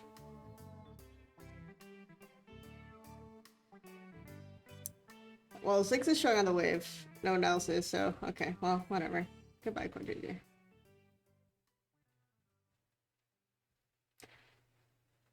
It's interesting. Yeah. I mean, I guess that was just the right play to do, but he would just went too early, right? Well, 6, I think it was more just like 6 was contesting the wave. Then you can walk in. So yeah, I guess from that perspective, too early is correct.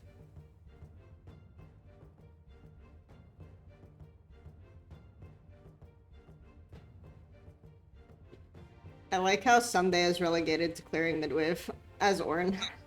So it's when you know something went wrong in draft phase. Yeah, Sunday versus Alfari. What a hype matchup. Yeah. Poor Chano.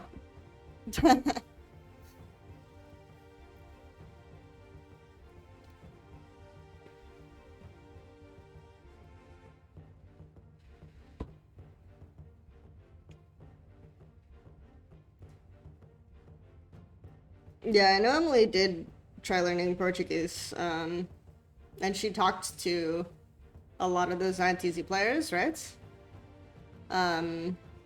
So it's actually interesting to me that I've never heard Revolta pronounced like that, right? So I guess they didn't either try to correct her, like, Yeah. They didn't correct the broadcast either, right? Like they were fine with them calling them Revolta.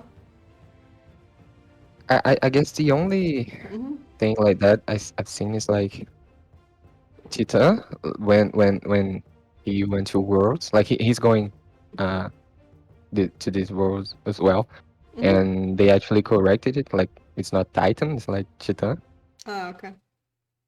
And I've seen them correcting it, but other than that, I've never seen.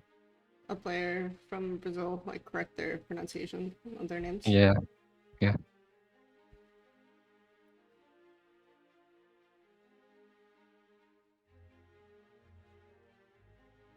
I mean, a lot of them just have okay. Wait.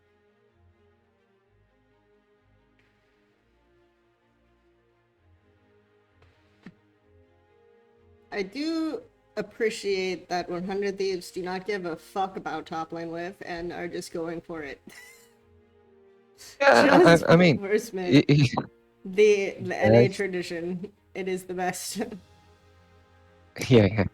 Looking at this way, it's a meme, but I guess that's something that Team Liquid lacks, you know?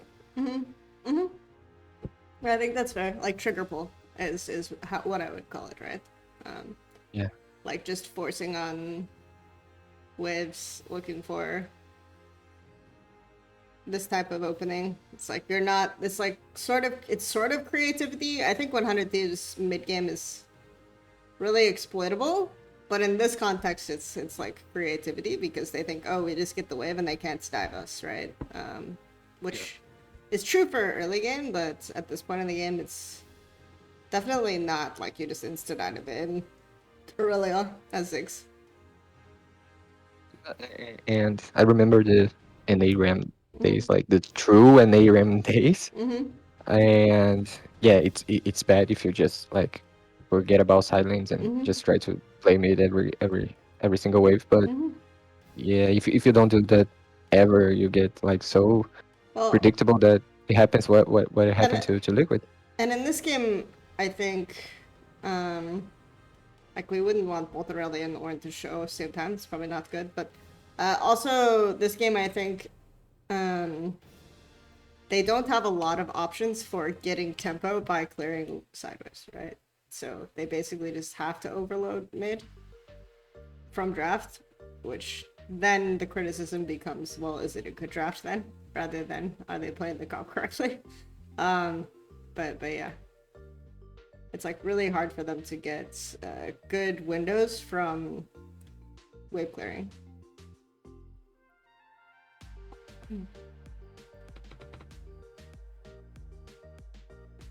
It's kind of like when oh, that's a pause. When LCK broadcast used to say like the low state, when everyone's just okay, I'll clear side and we treat me, and that happened for 10 minutes straight. Alright, well, it looks like most of this VOD is paused, so. Because I'm surprised that if this game stalls out as long as it. Oh no. YouTube, why? Maybe I should. Like we should just watch the pause, the whole pause. Yeah, I was gonna say maybe I should start loading the game that we want to watch. So, do you want to watch? I like Shen, so we'll watch the Shen game. I like Shen and Camille, so that's what I'm basing my decision off of. That's good. I like. Okay.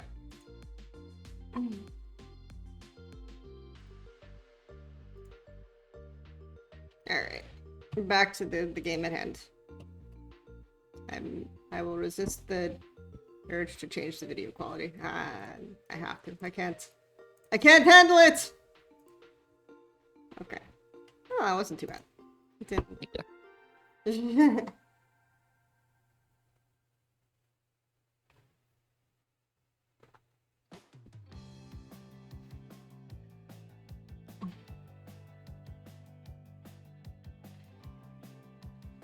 So since we're just clearing waves, I'll go back to my point that many Brazilian nicknames are just English nicknames. Okay. Like or that sounds like English, like INTZ had Jockster, Fuckers, stuff like that. Mhm. And some are just letters, BRTT. Yeah, yeah, yeah. There's no there's no need to for you to learn how to say BRTT. Like there's no need. Yeah. Okay. So I guess that's why we Wait, don't how we did you don't say it? B yeah. H H T what? B B is B. B. Okay. R Hey. Hey. R It's like that sounds almost Irish. B. B. Hey. Hey. R T. R T T. T. T. Okay. Yeah, Interesting. the T is easy. Mhm. Ah, yes. The classic Baron pull time. Don't want to deal with the Ziggs wave player pull Baron. Classic, no control of that bush that doesn't have a name. The line brush or the. They all have The names, river entrance, actually. the river entrance bush. Oh, yeah, yeah. I think that's typically called the banana bush? No, that's the one behind red. Yeah. Most teams have names for all the bushes, which is fun. Fun facts, like I'm pulling out all the Brazilian fun facts in this game. The pixel brush here, we either call it like actually pixel brush in English, or like the ass bush. The ass bush. Yeah, but in Portuguese. Ass And bush. it's a common thing. Yeah. What is Mirky wants to know your opinion on Jackpot, the top laner. Jackpot, like only the ass bush. People are discovering the ass bush. Sometimes it's even worse, like the little ass bush. But okay, Jackpot only played like for a split, I guess, or two. But he wasn't like a really random team that just went up to from tier two. They were good actually, but they were random. They had like two Korean, like Jackpot and Rainbow. They were good. They were good, but they didn't stay for too much, and it was a random team like with ups and downs. So I guess they're good individually, and that's what I know from him. I have no context, so I assume your kid does.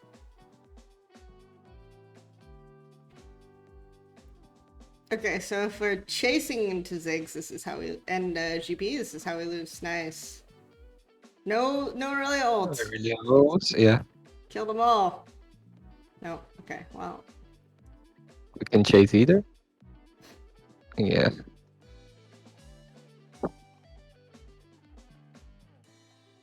Now we're gonna look at the dragon.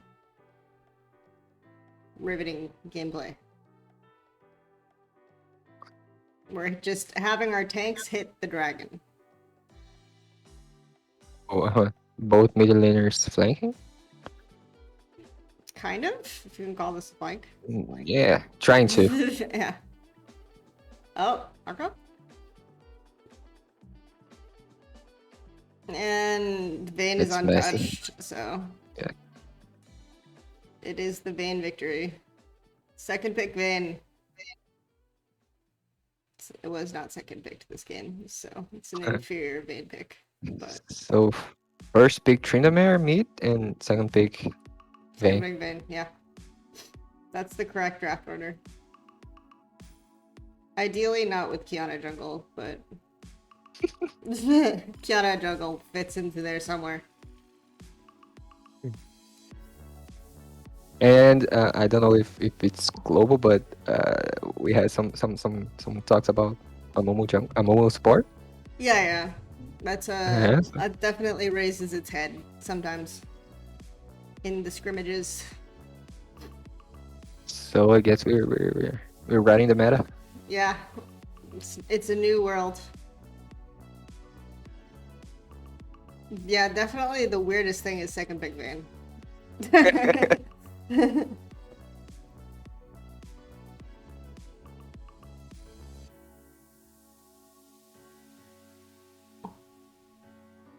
I'm, I'm reading chat. This definition of a play. He had a play where he mind controls enemy Malphite to just short of a standing still Camille to be. What is it? And I'm imagining the scene.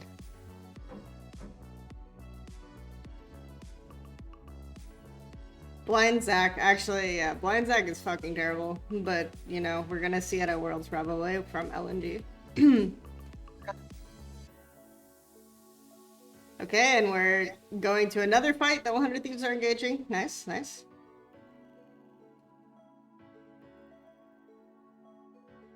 I Early, mean, to be serious right now, I guess one way to deal with TL, like this iteration of TL, Mhm. was forcing them into decisions. You know, Sure, they yeah. all of that we said, like stabilize early game Mhm. is and stuff. If you force them into decisions, they sometimes get confused, even though we seen Cloud9 like not doing the right plays, but Yeah, I mean, they would lose to teams that are good at making fast plays, right? In side lane or hard engaging mid.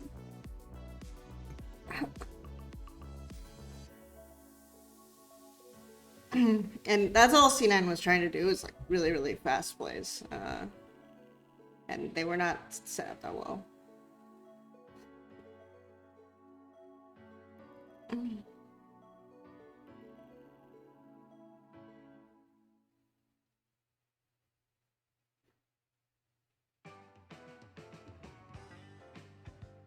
and it's kind of interesting how I uh think.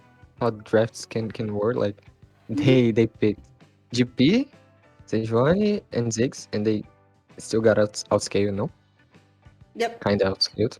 I think it's worth a VOD review because, like, there was stuff around their Rift Herald decision making. There was stuff that was interesting. There was stuff around just like noticing trigger pull and how they're approaching fights. They did set up the mid dive, right, that we could predict from draft. So there's still like a lot of stuff going on this game, even though it looks like a stomp on paper that I think is useful. But we can move on to next game, I guess. I agree. Oh No, my god, is they were outskilled, but we were talking about how hard it is for Liquid to play this game. Like even if it was an even game, it shouldn't be like an easy game, right, Kels? yeah, I mean we talked about like there are options to deal with Rain and there are options to deal with Aurelia, but basically effectively it was a good game to pick Rain. And once they had a certain lead after the Drake fight, it felt pretty good for 100.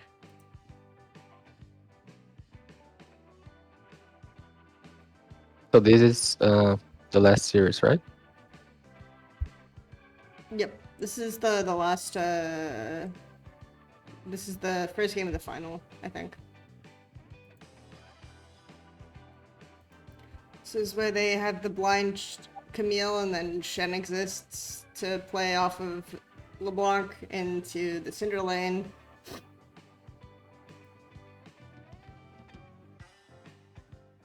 Shen versus like multiple auto attackers and one primary burst carry versus Camille. So I actually like this matchup is really winnable for Camille, by the way. Like Shen isn't actually a hard counter to Camille, but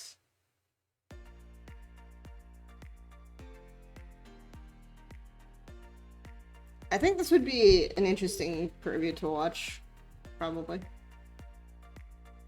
I'm really curious of how Alfari played the lane.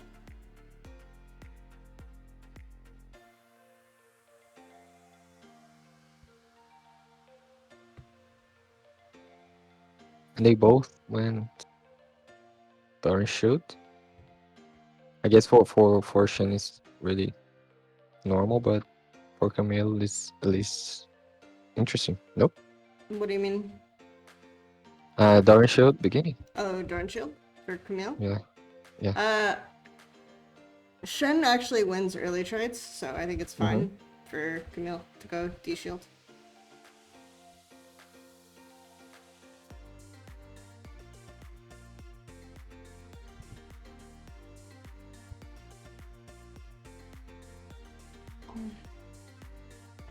All right.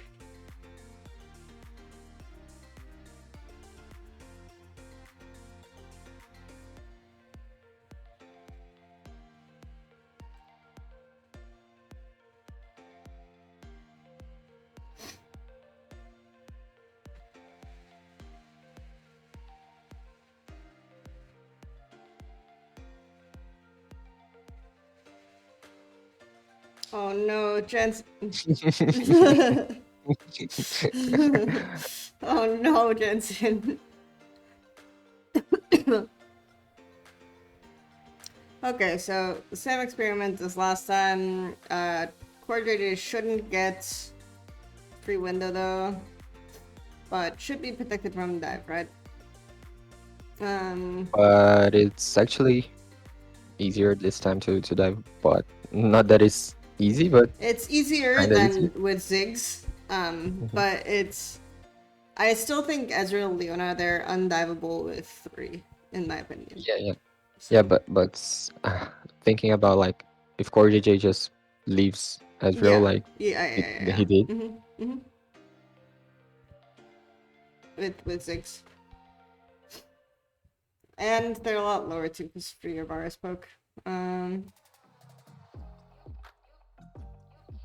You do have the classic closer is bot lane. Alright.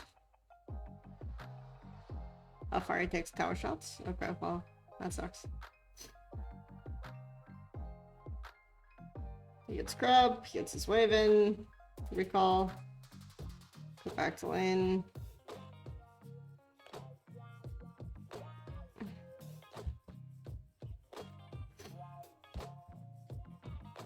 But you can set up 4-man plays on bot. And I think Shen also will be when Shen is level 6, you can even set up 5-mans. So.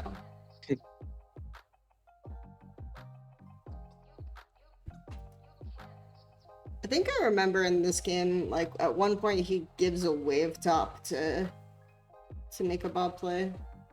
Yeah. I mean, I guess right here, Santorin is just afraid that the closer would gank. Yeah, Or his camps are spawning bot. Oh, he's just yeah, standing there. just his pathing, but maybe he was just trying to avoid the ward or something like that. Let me see. What are you talking about specifically? Oh, walking here? Yeah. Yeah, I guess it was kind of both. I mean, I think Like, it's okay, I'll cover. more this wave is set up, right? So you can actually threaten them off of it more than looking for a play, because closer should be heading top here normally. Yeah.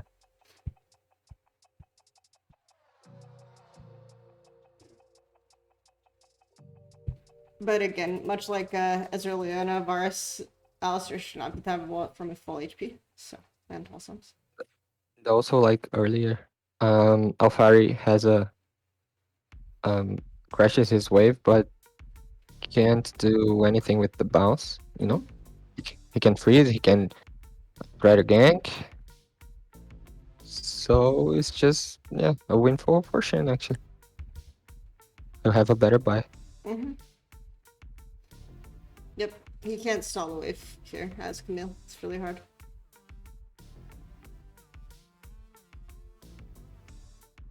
I guess like he was forced to recall due to the third shots, but Yeah. it's really bad to recall It's these not early good as here. Camille. But I think overall, like, it's okay as Camille, because you still outscale the Shen and sideline. So even if your buy is not like too insane.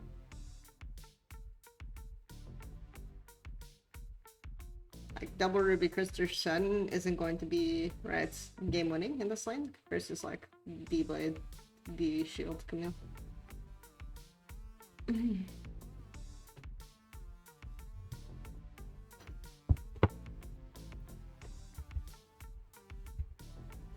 Okay.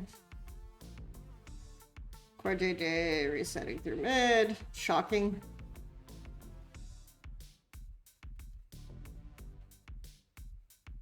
They tried a 2-man mid? On support timer? And then like Alfari couldn't get a TP advantage.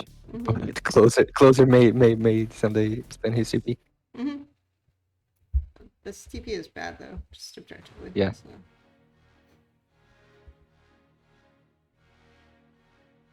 I'm assuming, yeah, like they don't even have engage here, so. And this wave is not contestable by 100, it's too big. Mm-hmm. Shen no TP advantage, but he'll be level 6 soon anyway, so it's not like that bad. Because he can still ult the fights.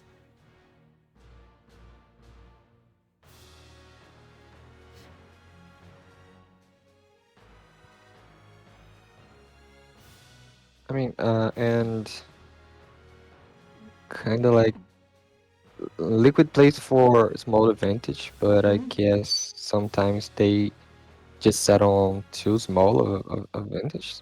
Like Jensen had a good TP timing mid.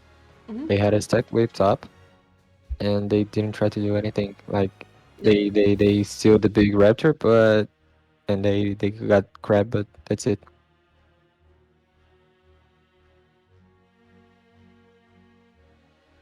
It is really hard to dive Shen, but they could definitely look to try to play off of this.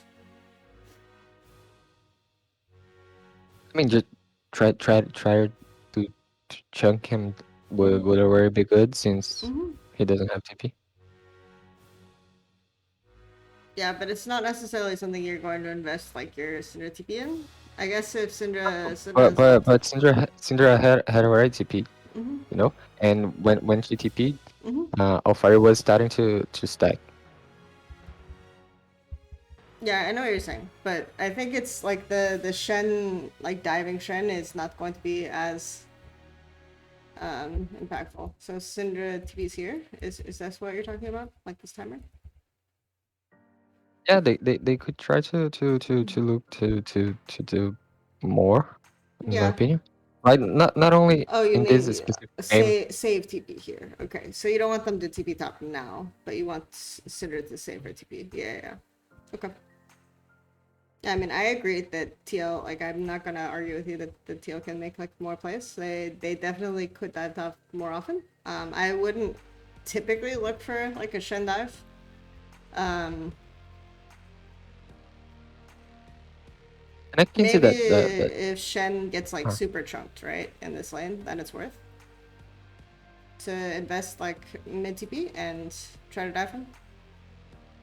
I can see that this mid TP, they control raptors, they control kind of the vision bot side. Yeah, it does give them something, but they just never try to do more with it. You know, not only this game.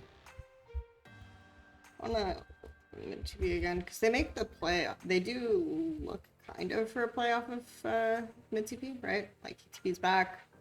Avatage has to recall and match TP, so it's not like as worthwhile. Especially if Avatage is recalling to match TP on a window where Core JJ has timer, right? So theoretically, like if you're TPing here, it feels like kind of a waste. But and like, okay, they're TPing to get raptors and stuff, but I think that closer, instead of trying to gank mid, he could just trade raptors, since Camille wouldn't move. Yeah, I mean they And shouldn't gank mid on this timer because Core JJ will always be here first, right? Doesn't matter if Alistair's coming up now. Like theoretically, you're envisioning Core JJ is always going to have first timer. So you shouldn't try to gank mid on this one, though. I'm assuming they bet on like we burst her before Leon is here, but yeah, I just think if they play like the safe play, this TP would be kind of useless. Well, you don't want to. You're not necessarily getting that much out of TPing and then forcing LeBlanc to TP back, right? Unless you have a really huge switch, they do, and then you can threaten LeBlanc dive, right? But Yeah, so that's what I if assume they're trying to do. Like they're forcing LeBlanc to TP back, and then they want to try to use the stack whip to like dive her when she has no TP. But again, LeBlanc's kind of hard to that too. yeah.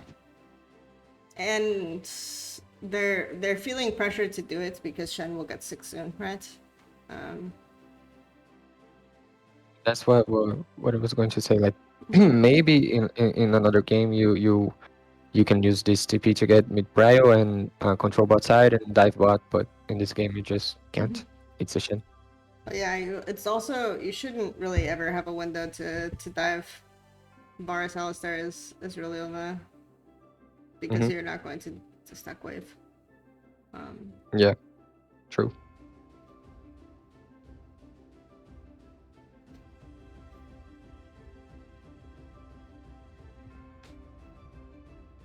But in theory, yes.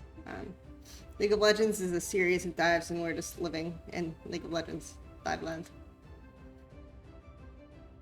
I don't think that's the League of Legends Team Liquid play. It is definitely not. They play a series of GP games where GP Ziggs games where they deny the existence of dive reality, so and dive supremacy. 2017 LCK or something.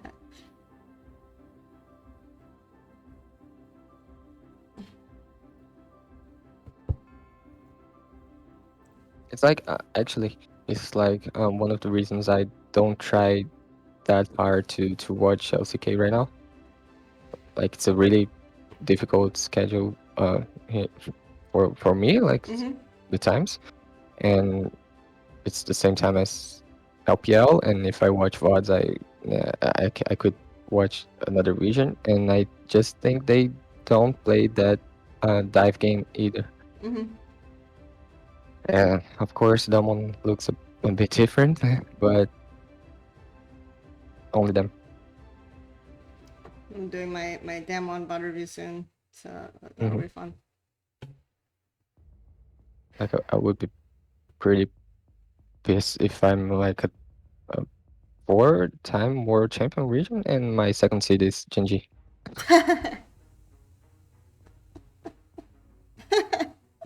The Genji flame just for chat, you know. Gotta get it in there. No, I mean, yeah.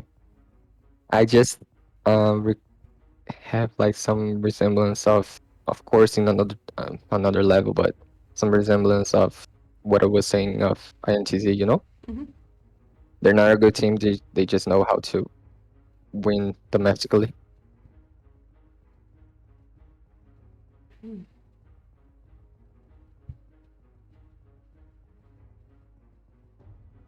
Okay, use timer to get rift.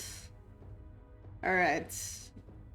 Sundays on the lookout for some bot plays.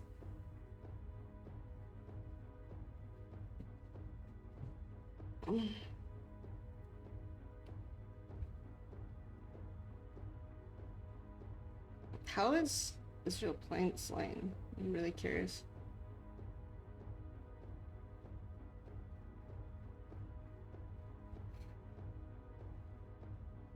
Why is Corey J doubling down here?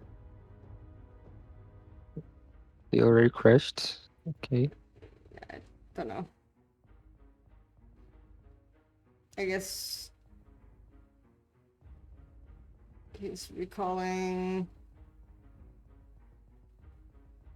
What wave is this?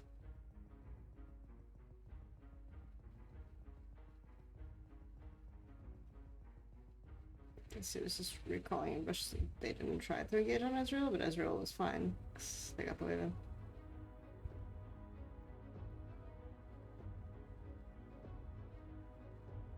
Okay, See? It's yeah. possible to to do something. They didn't dive him, in fairness. They just Yeah. ganked him, but yeah. Okay, first blood at 10 minutes. We Yeah. good? First blood at 10 minutes.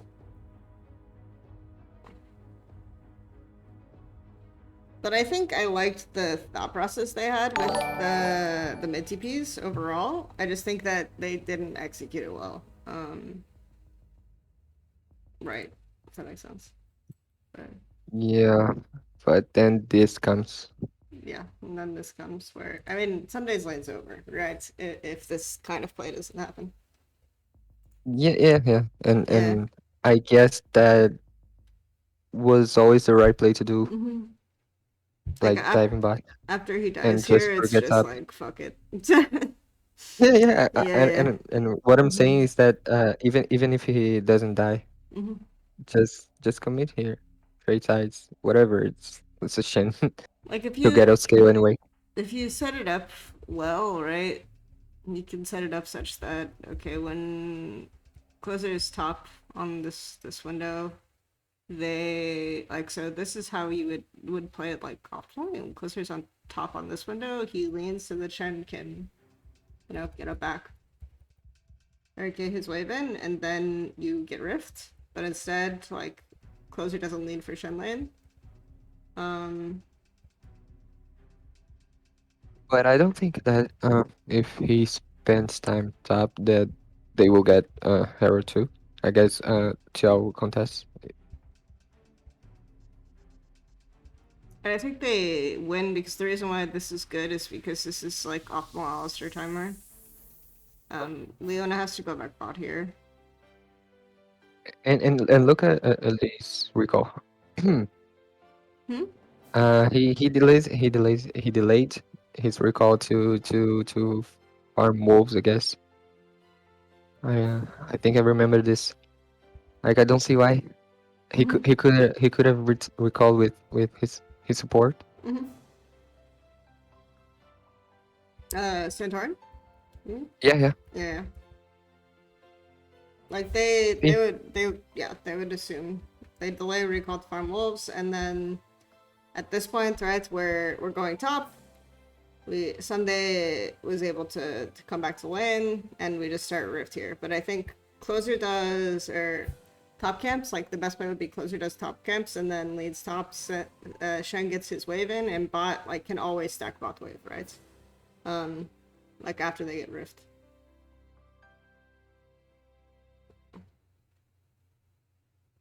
We help Shen get his wave in, and then bot like sets up timing to stack bot wave, and they set up the dive like that, so that Shen I see. wouldn't have to lose for it, right? That would be Mm-hmm. the way you'd play it.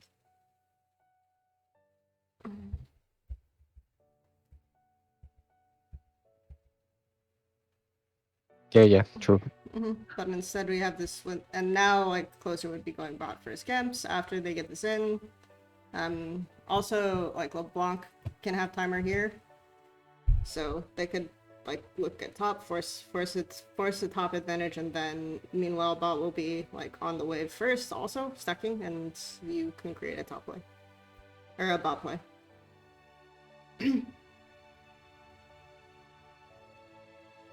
On the next window. But yeah. It's funny. Like we were just saying a lot of times that Santorin shouldn't be covering bot. That he should be trying to play with his top lane. And Yeah. this time, like the enemy has Herald, and he should cover bot, and he's doing a play top. He's towing the play top. Yeah. Yeah, I don't think this has been the greatest year for Santorin, and obviously he's had health issues, right? So, and I don't think closers play optimally either. It's just, there's definitely some weirdness in TL's early game. We'll put it that way.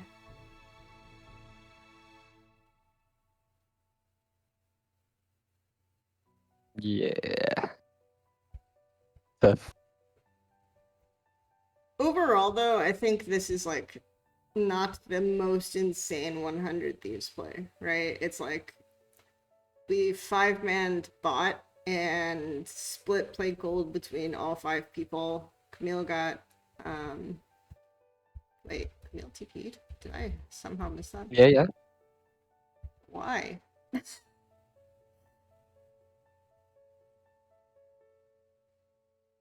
Okay, that was a good reset there. See how special the TP salvage play. TP salvage play. Give the plates to Elisen. Makes perfect sense.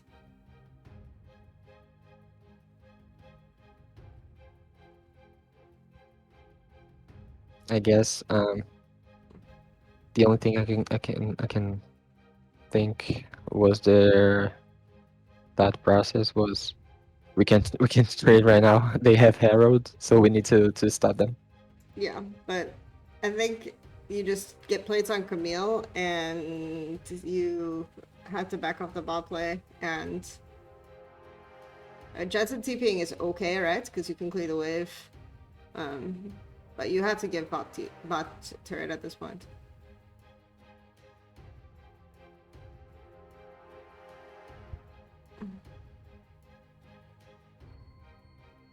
But I think it's definitely more worth to try to get plates on Camille. Like, why is Camille even recalling here? I guess that he was planning on TPing bot to salvage the play. I guess he was playing an NTP bot because they knew this was a stacked dive play, so I guess so. They have to be planning it like that, or they have to be thinking about it like that, right? Because they consistently do it. It's like we see a stacked wave, we have to TP to defend, right?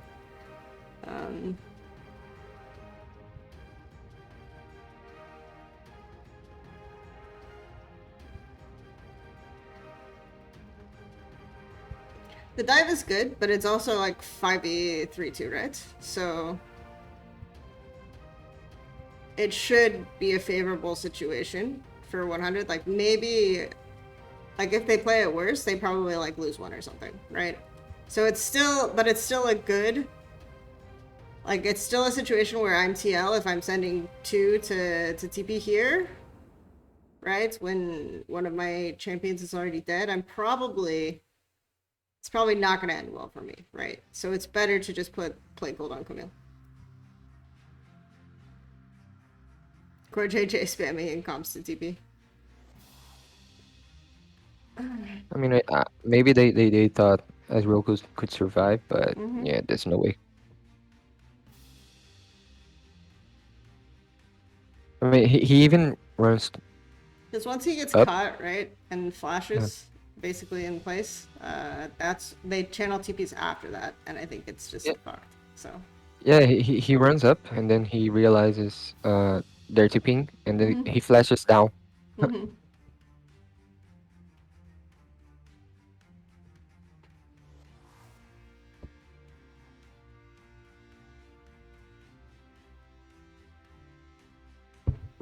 All right.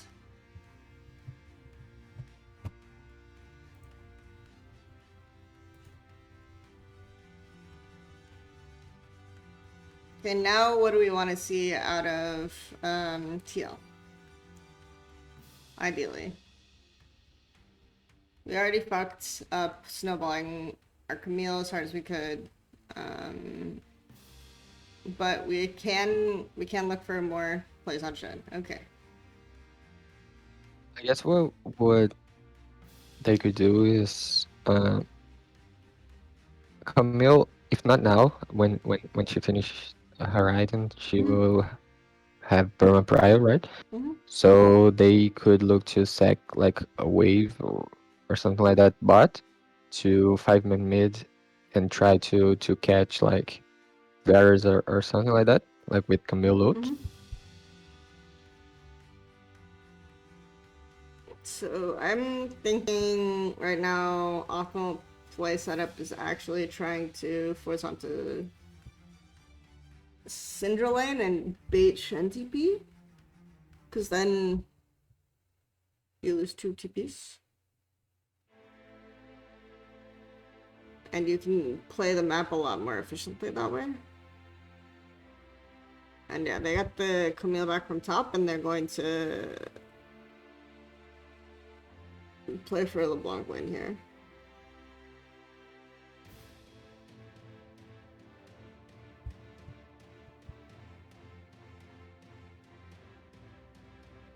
Or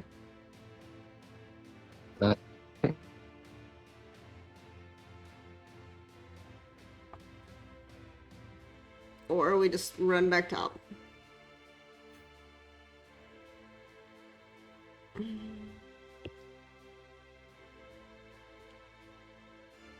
And try to contest weak side.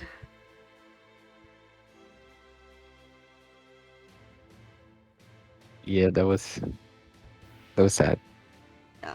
So you can, like, this would be the desperation fast play, right? But Could you rewind just a little bit more, please?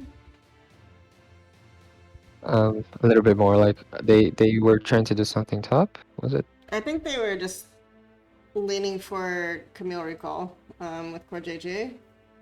And Yeah, I Core- just want to see if Syndra needed to be bought right now. Like, Well, Syndra's catching will look to catch this wave, but there's no way for Syndra to get it, right? Like, she can't hear, so so I guess if they just like they're losing bot, they're losing mid, and they're doing nothing top. So Syndra could just be mid like this 12:30 wave.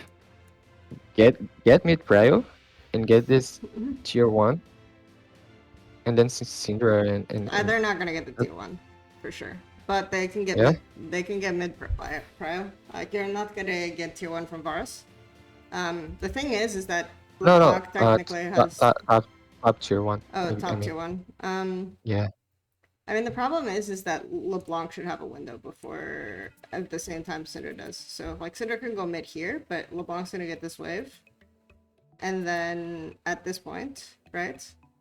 Mid too, right? Yeah, LeBlanc is also mid. So, I see. I mean, Syndra's doing fuck all, right? So that is, like, still a valid point. But I would be looking for, like, can we retake bot with numbers off of top prio? Which I think is not bad, because theoretically it's like we can play on this wave if we walk into here and we know Shen is top. We can force the Shen TP. But the problem is that I mean, they do this play when plates are still available top, so they'll lose more, right? So I think they should do this play, but they should wait until plates are down, and then they should look for stuff like this. I think it's not bad. At this window, it's hard for them to, like, shift into top side and play for this top plate. Just because. But I mean, in general, I guess 100 can Syndra- almost always match them on the map, and they actually are up tempo here, right? 100 is. Yeah. I just think that Syndra should never be bought right now. Not right now. Right now, I think like LeBlanc has pushed another wave, but before that. Yeah, she just has no job, right? So maybe she can do, like, top camps or something, right? I don't know. Yeah. Just do numbers, maybe something. I just don't think that this is a window where they have a play. Like, they have a play basically after plates are down, and then they can trade, like, top 2-1 for bot play and like make an overload play on that window.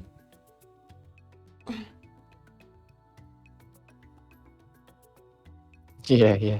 This was. I think that's sad. Sad is the word. Look at Afari. Look at this wave. Yep. This is depression. He's looking at it, trying to reach.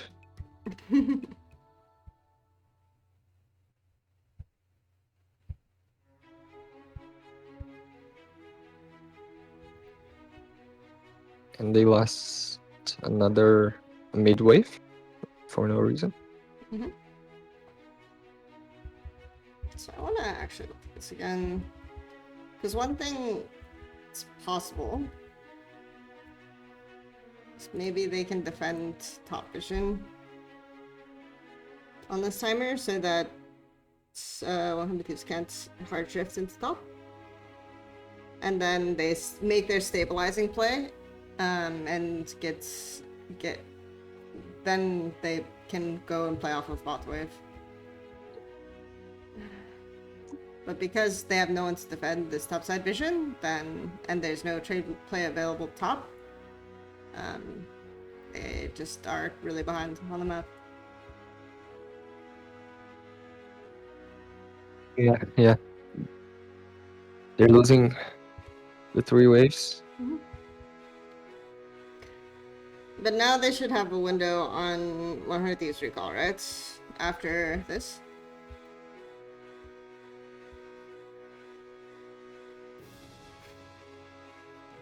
Yeah, but where should they play? Top? What?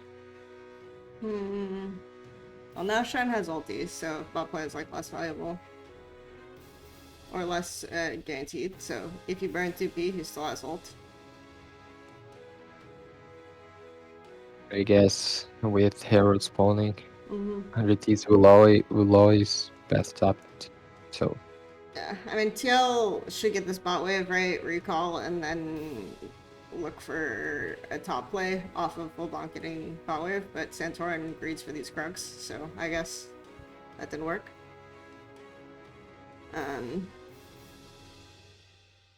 Because Lee Sin and Syndra can already be top, and then they can force with numbers.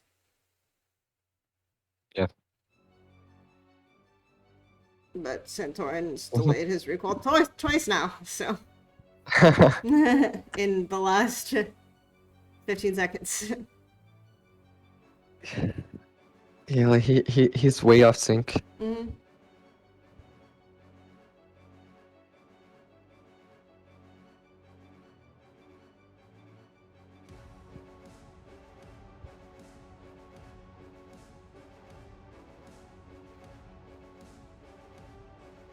And in Car GJ, like he's always passing top. He's like, okay, we need to do something here. Please God, let us do something here. You can no longer make a bot play, so yeah. But 100 Thieves kinda can. So it's hard. This is okay, right? Because Jensen can stall out any bot play on this window. You can give like Drake Vision, and just Camille gets a lead topside. But I think you should be, in this case, like after you catch this wave, you should be shifting into topside here as TL. I think it makes more sense. But they missed that window. Now Camille pushed the wave past River, so Camille could have like maybe slow pushed this, and then they have like topside control that they're giving for Drake, right?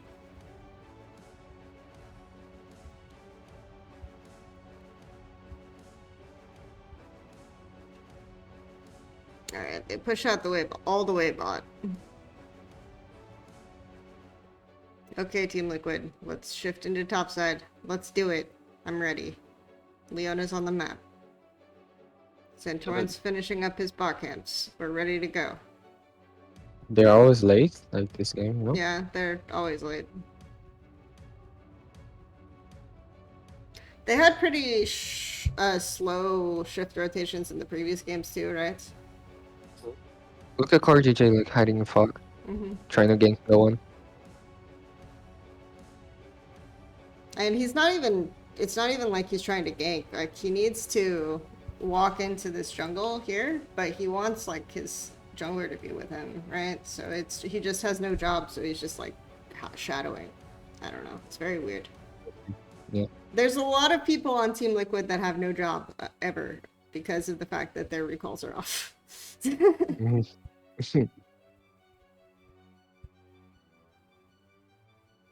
Yeah, and now at this point, like 100 Thieves have time to do the Drake and then match them on top side, so that feels really bad.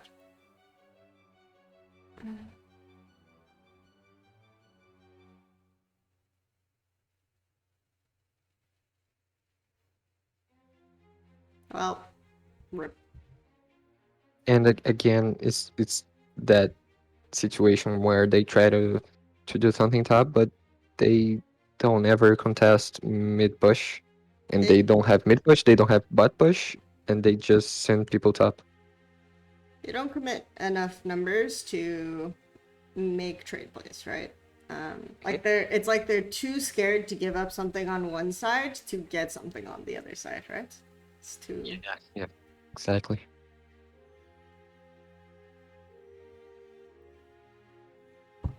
Okay. Well, I mean, I got in here with way more hopium than I have right now. oh no! I ruined everything. I was on the LCS hype train. Like this time will be different. I feel like I did the same thing to Madden yesterday. Like she was excited about a HLE, and I just like shat on them for 4 hours. So, If every team is bad, then it's I okay. guess that Then the hopium yeah, comes there's back. hope. Yeah, restore your hopium by continuing to watch VOD reviews. That's my branding now. I will convince you that your team has hope because all teams are bad.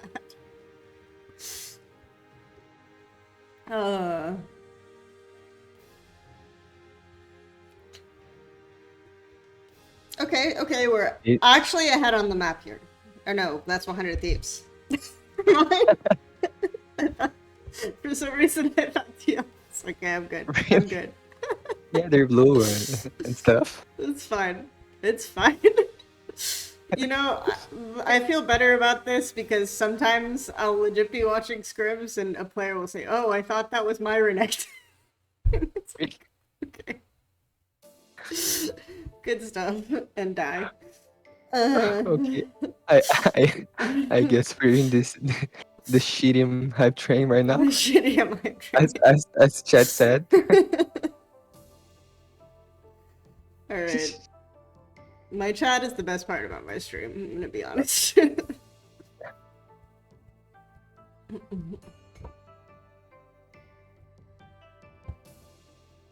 mean, how are you guys doing this? Do you don't sleep and you just sleep after this, or you wake up really early? Yeah, I just wake up at 4, and typically I've been waking up at 2, right? So I can live ULPL, which is why this is more chill for me, because I get an extra 2 hours of sleep. Always good. Rough. Because I have a like office job, and then when I can, I help scrims. So, and then it's been a lot of extra work because we're starting off-season scouting, right? Yay!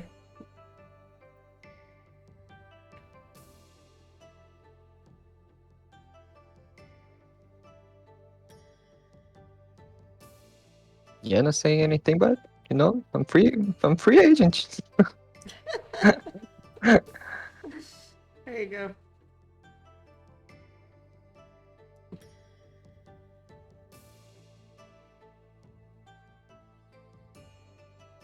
So now there's so let's see. Yeah. CTL can take top waves too. Yep, they're sacking the top wave for hope.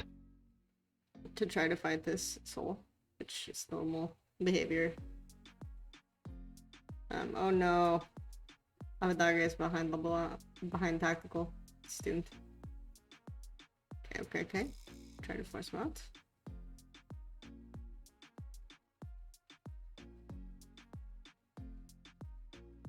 And it's over. Yeah, it's doomed.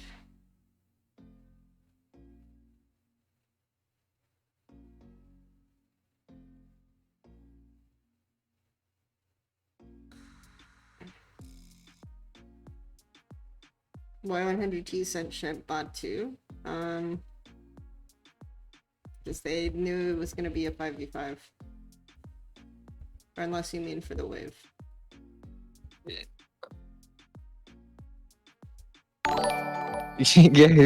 he's just chilling. He's hovering for ult, I think is what he's doing. So. Yeah. Wait. And he's like, Okay, oh, we don't need you. the fight's just over. It's cool. Yeah, they win 4v5.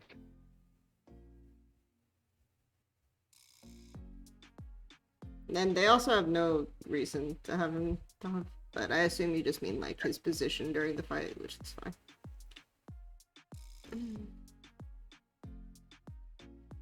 All right.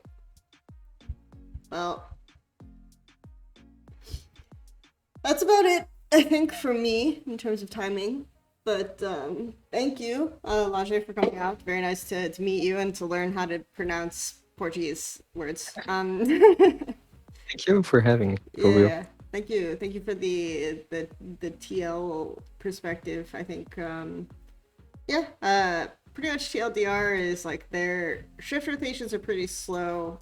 They focus too much on salvage plays to get like strong side leads, and then but I think they do have like identifiable set plays that they plan. Like the mid plays were something that apparently they consistently did throughout playoffs. I'll probably watch like a couple more games to confirm. And to reaffirm like in my own time. And then advantages, I think core JJ is good. It's kind of a TLDR. They also have like low trigger pull. Anything that you'd add or that you think else is interesting about TL? Yeah, I think they have a higher ceiling than like general and they at worlds.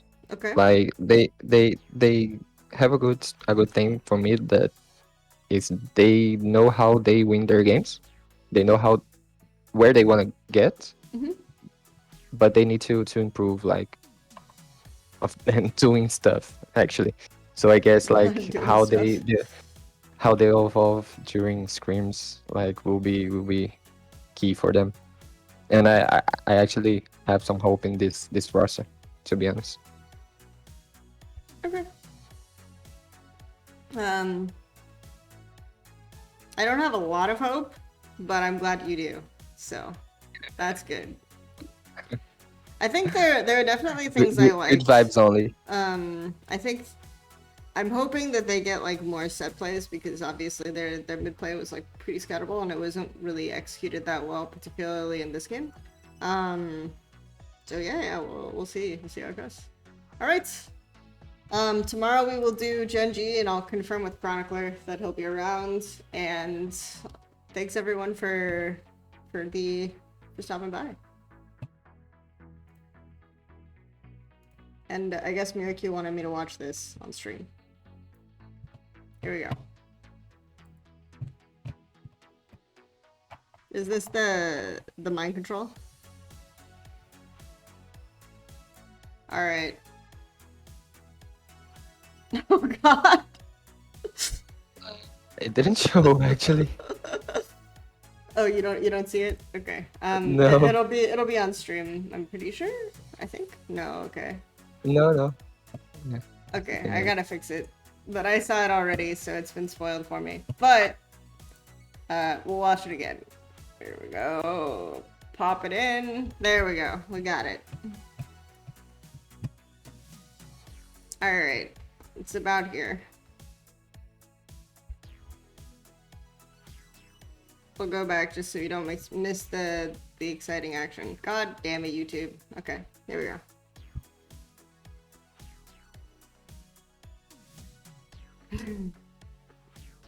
No.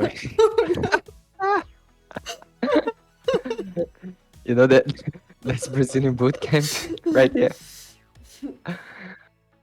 My God. Uh, What a brilliant play. Okay, that makes me feel better about Team Liquid. Anyway. Alright. Everyone have a good day. Thanks, chat. Thanks, Laje. Thank you.